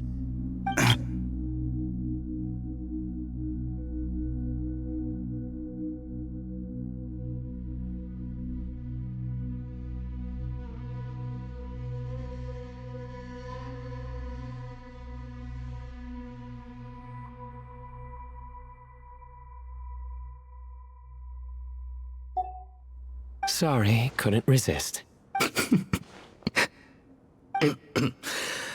Okay, that was a good one. Wait, really? I've got so much more where that came from. Where were we? This is Sopik, the Crocodile King, captain of captains. As the name suggests, he was a valiant commander and had dominion over all weapons of war. And finally, this is the Ibis King Thoth, scribe of scribes. Your memory's pretty impressive. I bet you're almost as good as me at memorizing cards. A scribe? Did he manage archives then? Like Alhaitham? Wait, that's all Alhaitham does? I never knew being an academia scribe was such a cushy job. Well, that's how his friend put it, anyway. But it does seem like he has a lot of free time. Well, I don't know much about the academia, but I'm sure the Ibis King had more responsibilities than that. The temple's records say he represented the wisest aspects of King Deshret, inventing the desert script and arcane arts at his king's command. He must have been quite the impressive man, then. Or creature, depending on how you look at it. Still, why are these 3 the only ones represented here? What about the other pillars of King Deshret? Maybe because the 3 of them were extra close? Huh. Kinda like us. Oh yeah! Maybe we should have someone inscribe us on a commemorative stone slab too.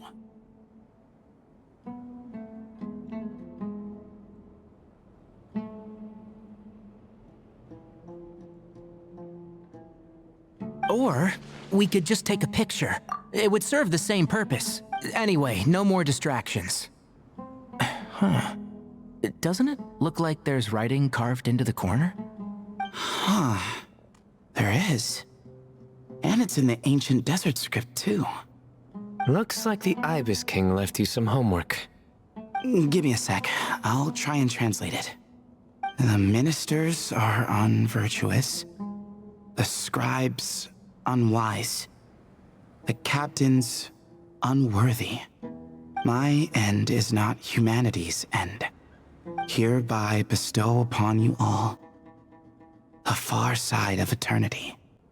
Wait, so they went to Aru? It doesn't sound like it was their idea.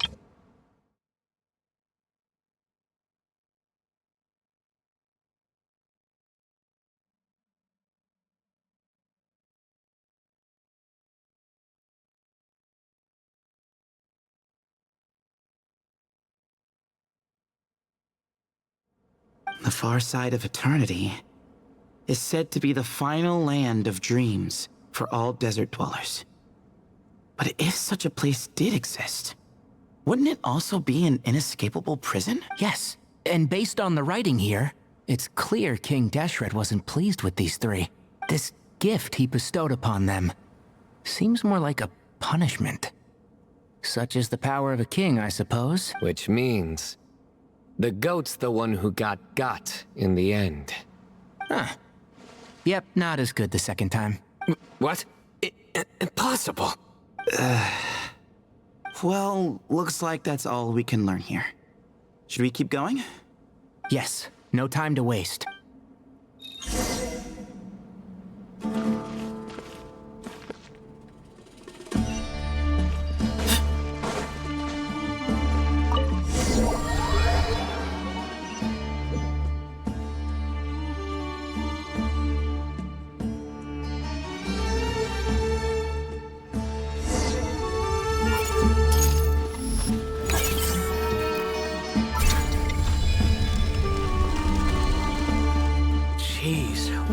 suitcase could be so fast. Marak is nothing like this when it comes to housework. Hey, wait up! A scout's job is to take the lead. Just let Marak figure it out. Easy for you to say. I'll be the one doing the repairs if something happens. Why don't you go scout ahead then? When I think of a comeback, I'll let you know. Oh, Marak stopped. What is it? Looks like something covered in sand. Let's get it out then. Oh, it's a stone slab.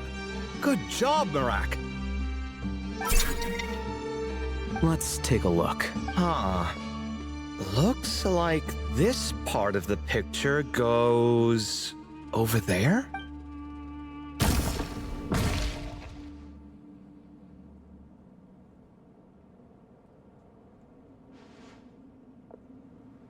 In that case, there must be other pieces. All right, and let's look around. Hey! Why are you sitting down? I thought Marak was helping. Oh, so you do know what that word means. Great. Are we supposed to just sit back while Marak does all the work? No, I doubt you could do that. Exactly. But I can.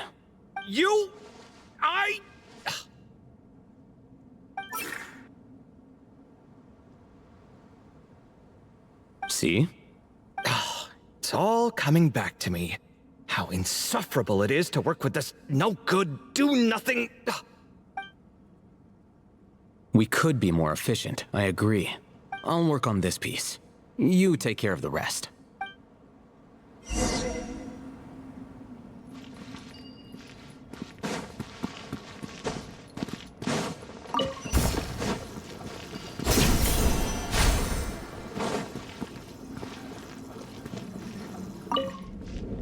Found one!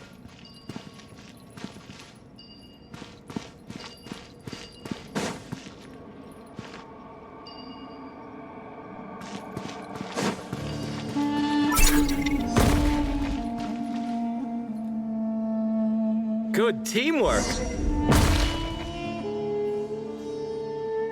Looks like we found them all.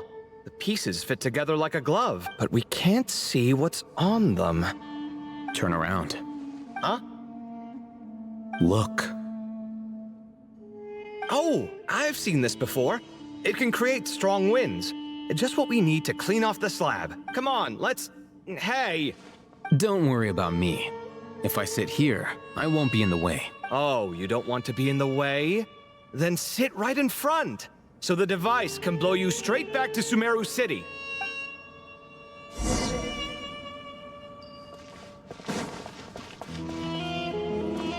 Sight clear!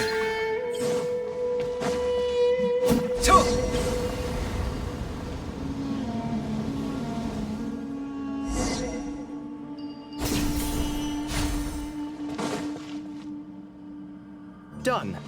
Huh. That's one big cat. And there's a shattered crown. I think it's depicting some kind of story. Look. There's writing, too. The Ibis king answered the young noble, granting him the wisdom he sought. But the fragile crown was shattered by lies in the end. Here I leave the name. Gudars. Gudars? I've seen that name in a history book before. He was a young noble who sought to save his realm, and a king who once united the desert. That's right. Although his methods were rather shameful. During his long reign, he betrayed his family and the nobles who supported him, only realizing the error of his ways after his enemies left him nowhere to turn. But by then, it was too late.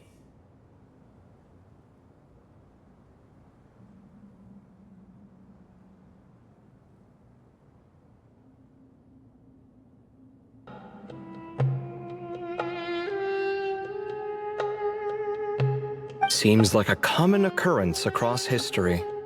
Different people, same mistakes. It's an inevitable pattern, destined to repeat itself.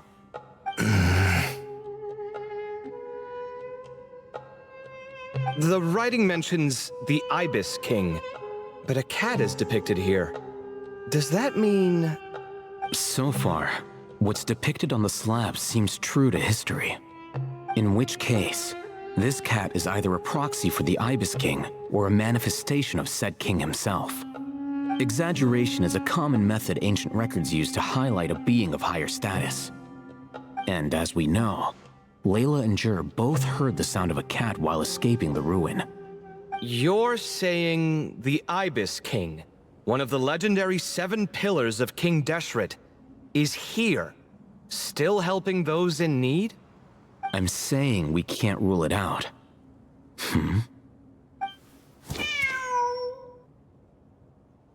Wait, there it is! The cat!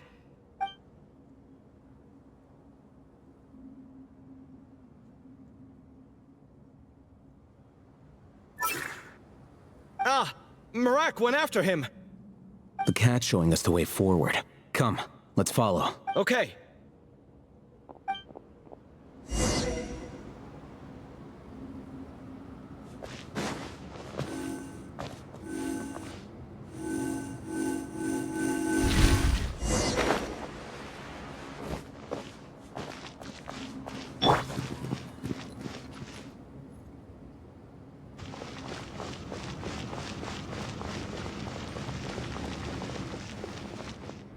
Huh.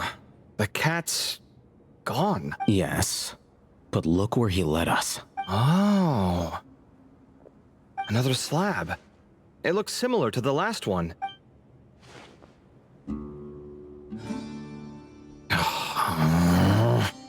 Oh, by all means, take your sweet time. Wouldn't want you to overexert yourself.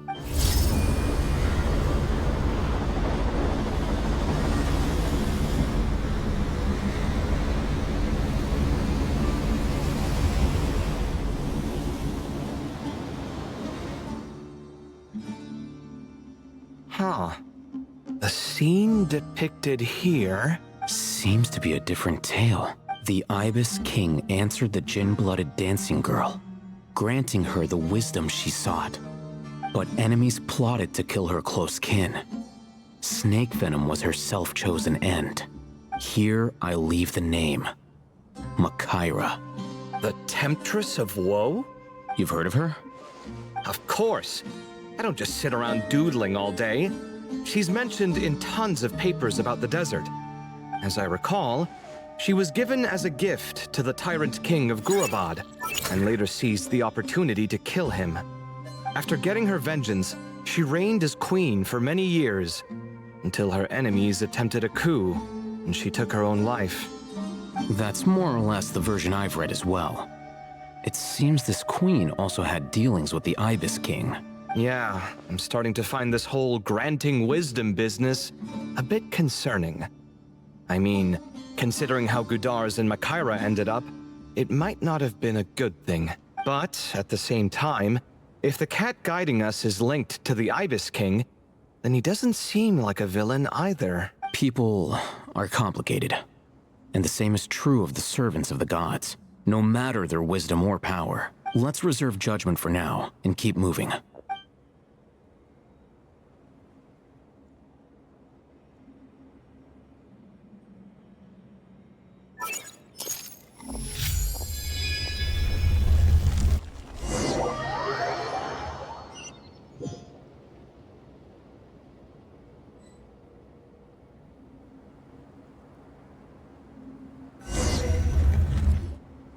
Oh, Paimon meant to ask earlier. Have your memories come back, Layla? No, sorry. To be honest, nothing about this experience feels familiar. Besides, my focus is the stars, so I don't spend a lot of time exploring ancient ruins. Guess that makes us the senior researchers in this scenario. Stick close, all right, Layla? Okay.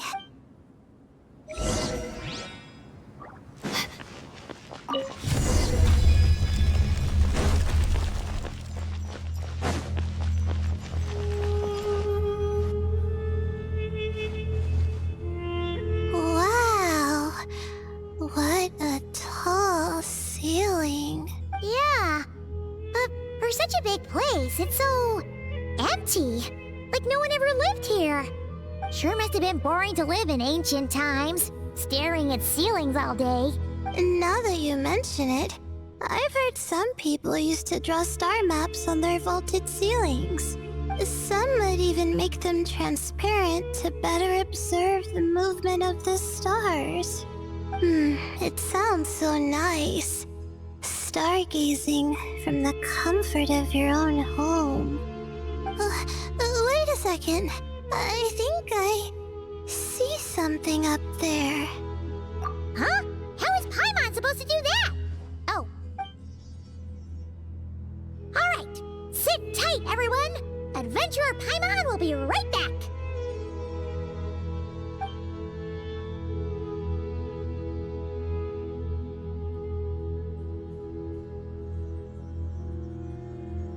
Okay, so, there's nothing super special up there.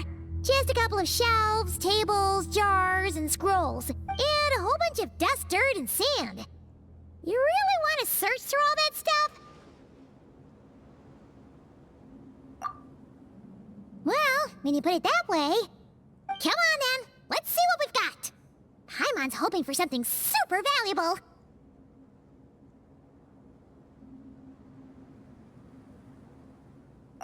Thanks. I'll stick close.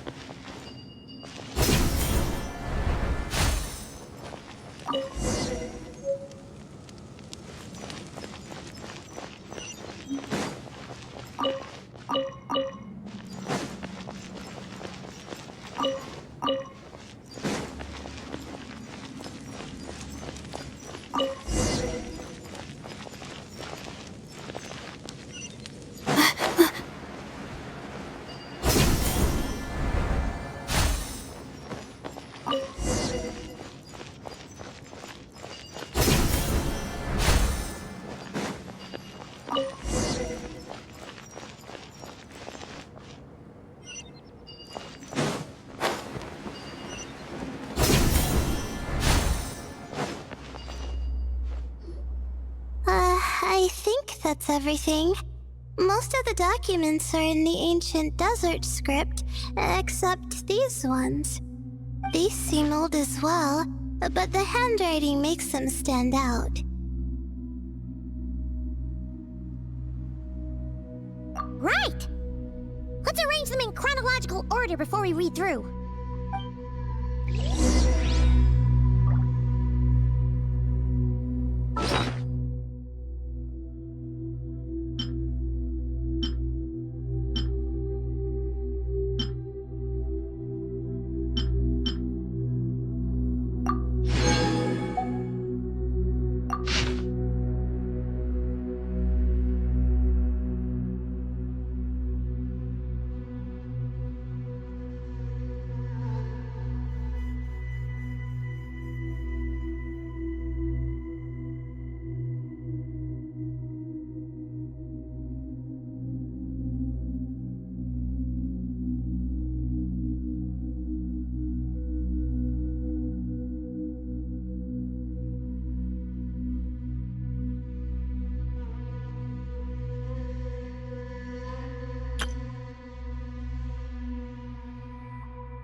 Okay, now let's take a look.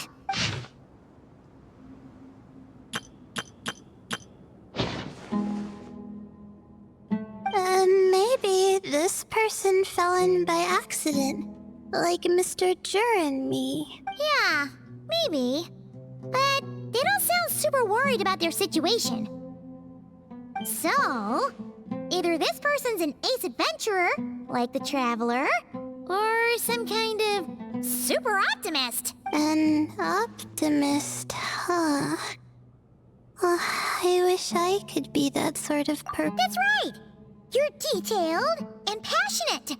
Great qualities for an adventuring buddy. This optimist seems super obsessed with exploring every corner of this place. That could have gotten them in big trouble for all we know.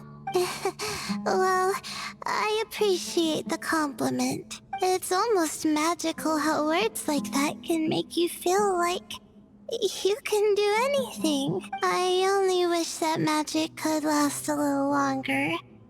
Until I figure out my new study topic, at least.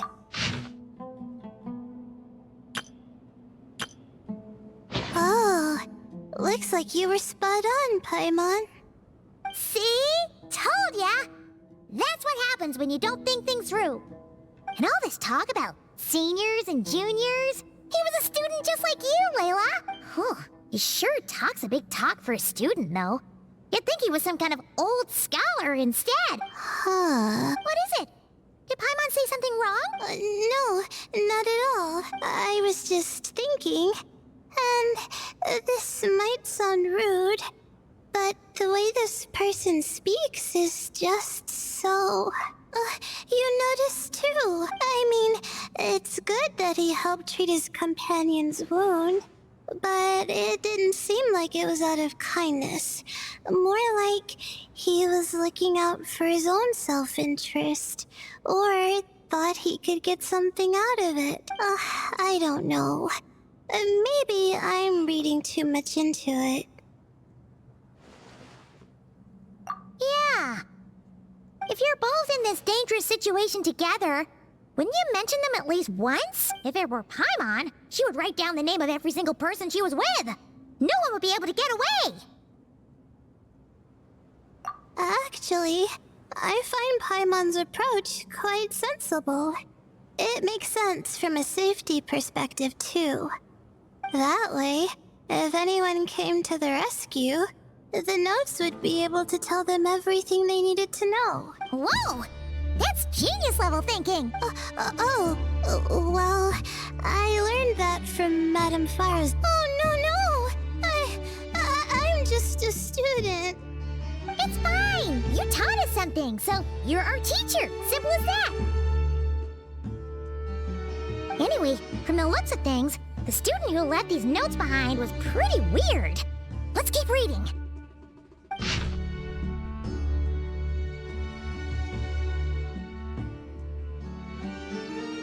Whoa! Hang on! That's a lot of information. Paimon needs a moment to take this in. The Ibis King. So, did this person actually meet the Ibis King here?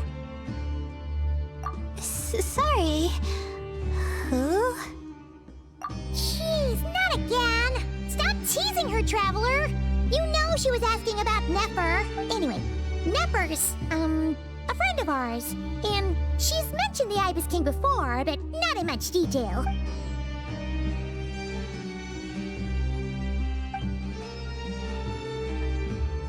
Oh, I see. Well, that's not too surprising. Most people in Sumeru know about King Deshret, and most in the academia have at least some knowledge on the 7 pillars. Legend has it, King Deshret ruled the desert at the head of several wise retainers, guiding their people to pursue the limits of wisdom. He also left behind treasures for future generations, which continue to be relevant in nearly every research discipline. Now, this message indicates this student and his senior were rescued by the Ibis King. But to think it's possible to meet him in a place like this... We don't know when these notes were written, but didn't the 7 pillars disappear a long time ago?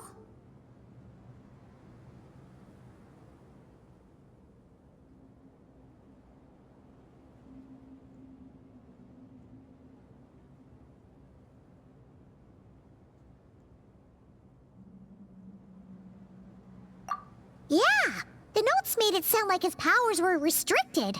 Also, the mention of this form? What is that supposed to mean? I'm not sure. Let's keep reading.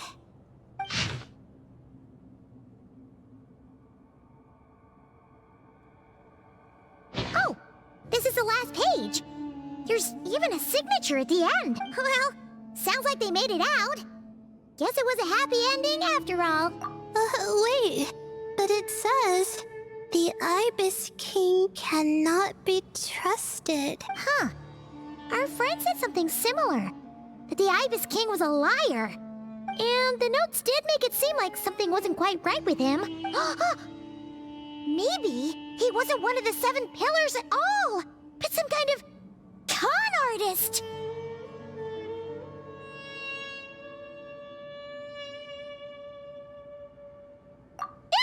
Great, Ibis King! If you heard that, Paimon didn't mean it!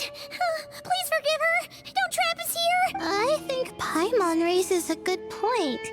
Let's keep our guard up just in case. Alright, I think that's all the clues around here. How about we... Oh! It's Marak! That means Kaveh and the others should be around here, right? Hello?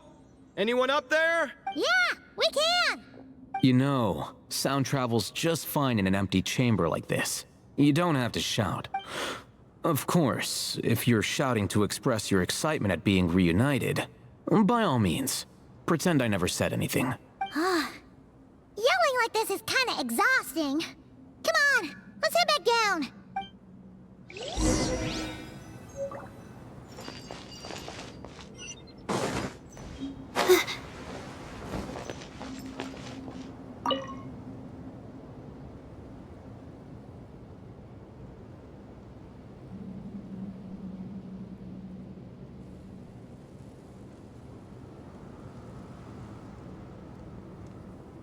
Wow, we all ended up in the same place, huh? Yeah, what a coincidence. Indeed. Or as I like to call it, the chai factor.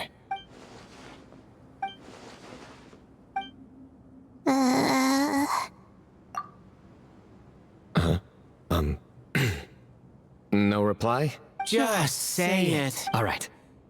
Because it's spice to sweet brew again. Oh, hey, that's a new version. Wait, what? You've never heard that one? What are you looking for? A place to sit and read my book. Oh, great. What else is new? Well, looks like everyone made it through unscathed. Let's take this chance to get some water, rest a bit, and discuss what we learned. Sound good? Yeah, let's debrief.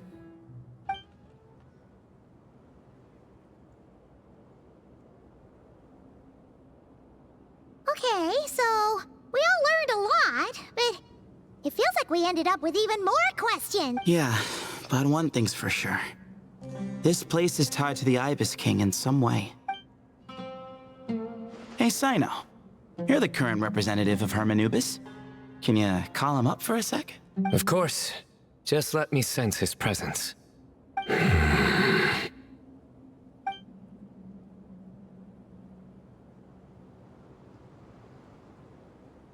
Just kidding. I can't sense him at all. Jeez, Sethos. Did you set him up for that one? What are you, a two-man act? Sorry, Hermanubis isn't like the Ibis King. He can possess me, but I can't talk to him whenever I want. Oh, truly? Does that mean he's gone? I would have liked to reminisce about old times with him. The cat! It speaks! Of course it speaks. In fact, it is not an eat at all. You do me a great offense. My apologies. Esteemed cats. Sir? Oh, this little contraption is still here. Contraption? No, this is Marak. Which means you do his assistant a great offense.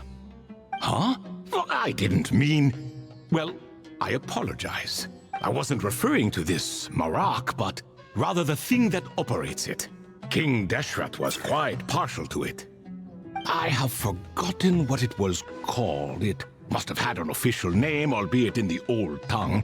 Even if I did remember, I would need to translate it into modern language. Ah, it's not important. Marak's a fine name. Even better than the original, if you ask me. Who thought of it? And the remodeling, quite well done indeed. This Marak looks much happier in its current form. Oh, and the components should have model numbers written on them. You can look them up if you're curious. This cat talks a lot. Quite the one-sided conversation. Is this what the Ibis King was like? He seems quite eloquent. I wonder if he plays cards. Ha! I knew Marak was a great name. Go me. Let's see, what page was I on again? Should have brought a bookmark. That all went over Paimon's head.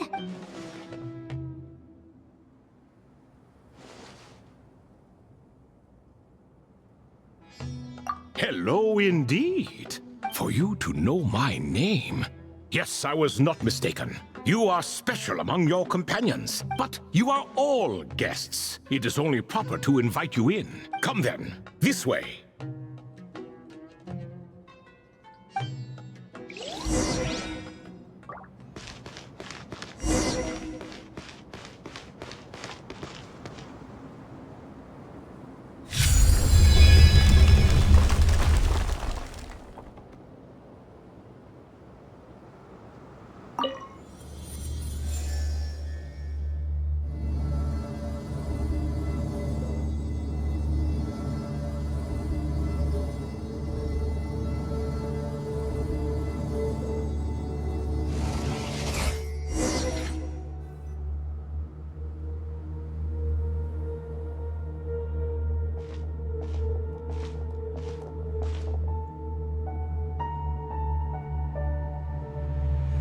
Welcome to my humble abode.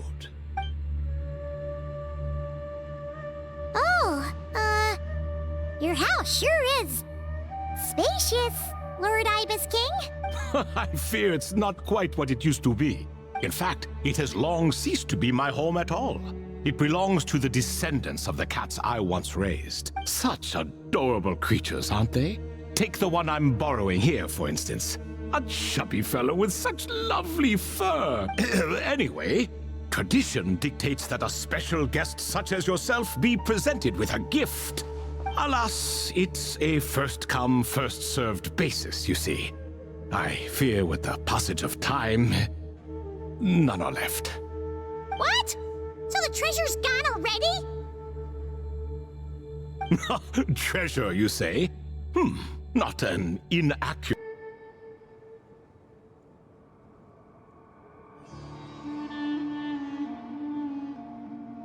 Yes, and no. I have the power to grant gifts inaccessible to the masses.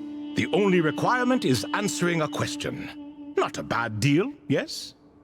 Of course, my questions were given unto me by King Deshret, who in turn received them from the Mistress of Flowers.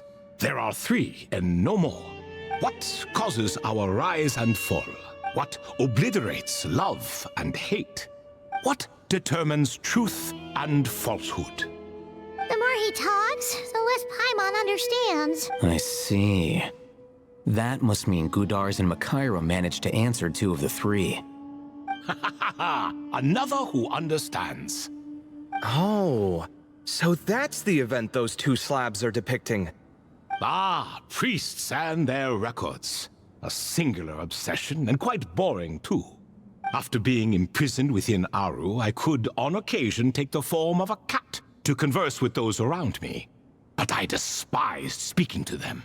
No conversational skills whatsoever. Now, humans like you who stumble in here from time to time, you are much more interesting. Hold on! We're getting off topic again. The 3 questions you just mentioned? What are they for, exactly? That is a story that begins with King Deshret. And we're in for another long one. Nostalgia for the past is common to us all, is it not? And our king, he was such a proud, solemn man in those days. He watched us speak of the present and the future, of the wisdom we possessed or were about to obtain. We were his proud retainers, confident in our belief that, so long as each one of us used our abilities to the fullest, progress was inevitable. Yet, King Deshret's ambition was not destined to be allowed in a closed-off world such as this. So nothing went as planned. In fact, from the beginning, there were signs an outcome of this nature was inevitable. Because although there were 7 pillars, one was forever. Al-Ahmar would insist the Dendro Dragon Sovereign was one of us. But the dragon herself rejected that idea.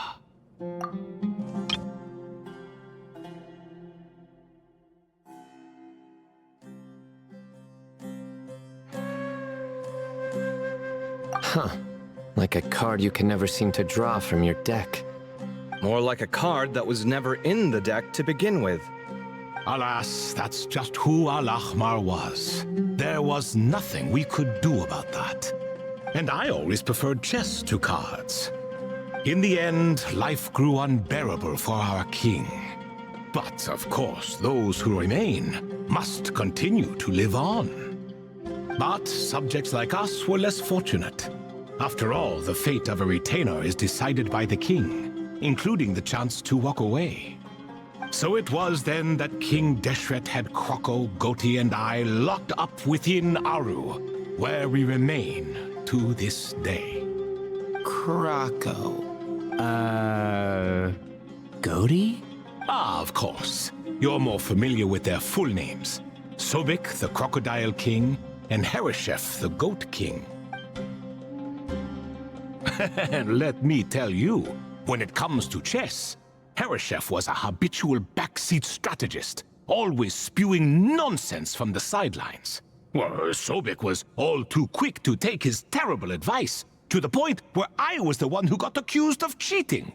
Chess is an exercise in patience, and that man couldn't sit still to save his life. He could never excel at that game. In fact, neither of them were good at chess. Even so, we played together often. And since I was always the winner, we got along quite well. What are you laughing at? Were we not good friends? No one's laughing. Paimon would never. No, not you. It's Goti. He's laughing for no reason again. Can you not hear him? Ah, right. Of course you can't. The two of them are inside Aru, as am I, so only I can hear them. What is even going on here? Has he, started to lose it after being trapped for so long? That does happen to prisoners serving life sentences. Speaking of which, how's Azar doing these days? I doubt he's doing much of anything. Just what I wanted to hear. What is the meaning of this? You doubt my words? I have half a mind to not talk at all. Oh, no. They're not questioning you, Lord Ibis King, just discussing other things. Please, continue. In that case, where were we? Getting to the part about the 3 questions. Hopefully. Ah, yes, we're almost there. Before I entered Aru, King Deshret said I could be released from my eternal seal if I chose humans who could provide the correct answers to those 3 questions. The first person who caught my eye was Gudars. I asked him, what causes our rise and fall? He answered, conspiracy and betrayal, for it renders the righteous and wise unable to succeed, and thus nations fall. I found his answer quite interesting, so I bestowed upon him the power to deceive. The second human I chose was Makaira. I asked her, what obliterates love and hate? She said unto me, I have nothing left to lose. Vengeance alone can quench both love and hate. I found this to be another fascinating response, so I granted her the power to be loved. But both of them ended up... Now then, young one, riddle me this. Did their answers point to this fate, or was it the power I bestowed upon them that determined their end? I'm just an observer who doesn't understand their circumstances, so I can't answer. A clever reply. I do not wish to comment either. It is all in the past at this point. My only wish was for their answers to be acknowledged by King Deshret's rules and bring me one step closer to freedom. As for the final person, her fate remains to be seen, so I will not reveal her name.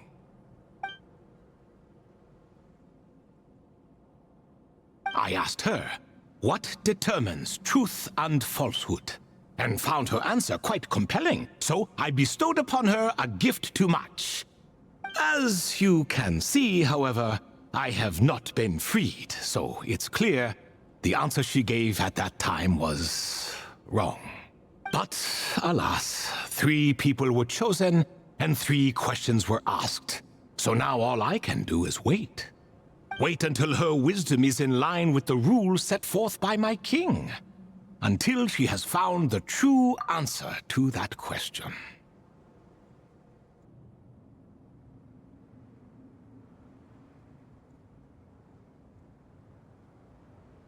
No wonder there was no third stone slab then.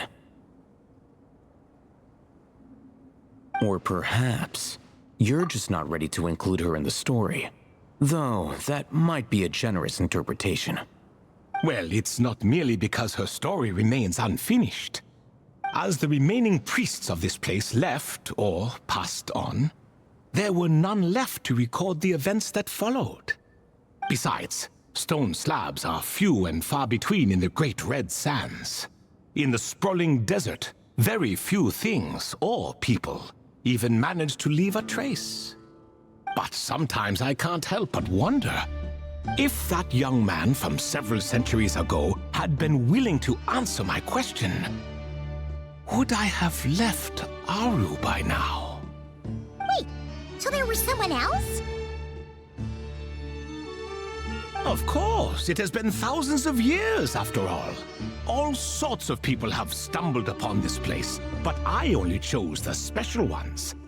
That young man had such a singular intelligence, though his companion, by contrast, was rather average.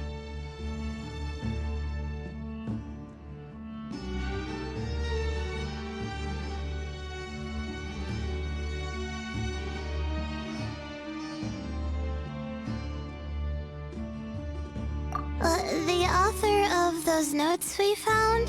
The student named Zandik? Ah, yes, I think that was his name. In truth, I was unsure whether I should grant him my third remaining gift. He was, of course, exceedingly clever, but he was also mistrustful and narcissistic in equal measure, and there did not seem to be a line he was unwilling to cross.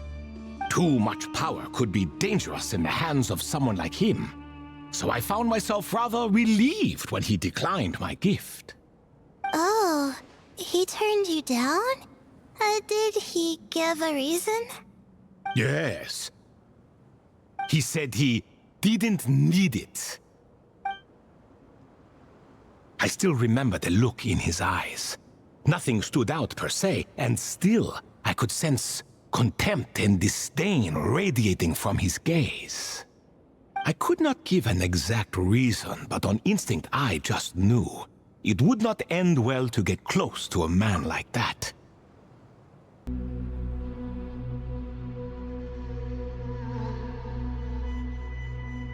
So, I tricked him. Stick close to your companion, I said. Only the descendants of Tulatula can come and go as they please. Leave him behind, and there is no escape for you. So, Does that mean his companion wasn't a descendant of Tula?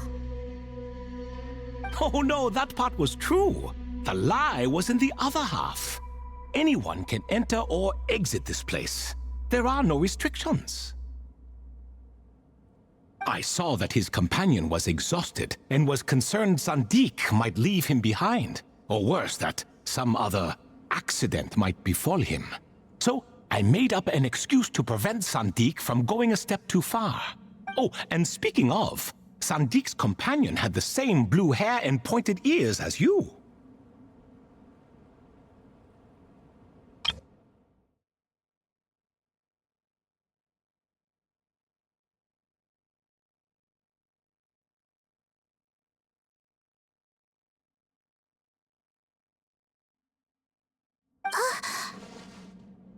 Wait, does that mean Layla's also a descendant of Tula? Indeed. When Hermanubis founded that city, he took in many who had nowhere else to go. Today, their progeny are scattered to the four winds, and indeed are far more numerous than I could have imagined. So the person you protected could have been my ancestor. Yes, yes. You're very welcome for that. Could I ask another question, Lord Ibis King? Of course. I have nothing but time, I'm afraid. Did you also save me and a man named Jur? I did. You two were quite unlucky bumping into a device King Deshret once used to measure human brain power. That contact caused more knowledge than you could handle to flood into your minds. So I replaced that knowledge with simpler, repetitive information. Of course, the side effect being the same thought repeating over and over again in your mind, but that should resolve itself in time. How many moons are there in the sky? Yes, that was the phrase I used in your head. I forgot the other one, though. I believe it had something to do with food. Both were spur-of-the-moment decisions, so no need to dwell on the meaning too much. Oh, I see. Thank you, Lord Ibis King. As I said, young one, you are most welcome. If you're inclined to return the favor, perhaps you could turn off that device so no one else can trigger it? There's only so much a cat's paw can do, so I'm afraid this is something I must leave to you. Or Marak, I suppose. Oh, splendid! Another one bites the dust. Such is the fate of things here. Day by day, little by little, the remnants of ages past fade into obscurity. For that reason, the gifts of bygone eras, be they tied to your blood or technological in nature, are not to be revered. They are tools, nothing more. Disrespectful? I simply make the most of what I have. Besides, our king has been gone all these years. What good does it do to revere him now? Oh, are you talking to the Goat King again? No, Croco this time. He's pestering me for another game of chess. Says he wants to even the score. Wishful thinking, if you ask me. If we counted one push-up for every loss, he'd owe me 300,000 by now. Of course, that's just a rough estimate. I've never kept count. It appears that's something you like. Being someone unable to be defeated. I suppose so. All right then. Time for me to extend my winning streak, and for you all to head home. In truth, deep down, I know even the answers to those 3 questions will not change my fate. But that is for me to reckon with. Go on now.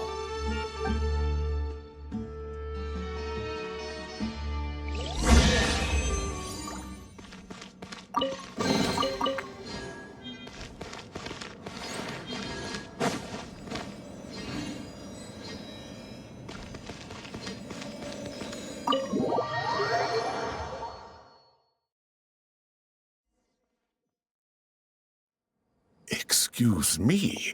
Do you even know what time it is? I've harvested 3 crops of tomatoes while you've been gone. You're exaggerating, Professor. I'm making a point. There's a difference. Sincerest apologies for keeping you waiting, Professor Cyrus. See, that's what I call manners. Now, are any of you hurt? Nope. It went way smoother than we expected, actually. I presume the investigation is complete then. Come, tell me all about it. Oh my, did you luck out? If you've read the work from the Vahumana Dashan, you would know that the Ibis King has, well, let's call it a mixed record. Perhaps he softened up a bit in his old age, and that's why he chose to help you. Or perhaps he just didn't have a good enough reason not to help us. See? Marak agrees. How do you even know that's what Marak meant? That could have just been a happy noise. In any case, there's a lot to be happy about. We figured out what happened to Layla and Jur, and there were some unexpected takeaways too. Yeah, I never expected to learn about my ancestry. I've always thought of myself as just an ordinary student. Come to think of it, our ancestors might even have been friends at some point. Huh? You're right. Maybe I should take a trip back home to see if I can find any records about that. Oh, I was just throwing that out there. I wouldn't want you to go to the trouble. It's fine. My advisor gave me a break, and I still have a few days left, so... Oh, wait. My study topic. I haven't made any progress at all. No. I need to focus on that instead. Right. Couldn't you help her, Professor? Huh? No, I could never. Me, you say? I'm from the Spatamar Darshan, and I don't think that Nephis or Zahahadi researched the star. All I have to offer are my homegrown tomatoes. Although I suppose it's not impossible. I can ask a few old friends to recommend some interesting topics. You really don't have to.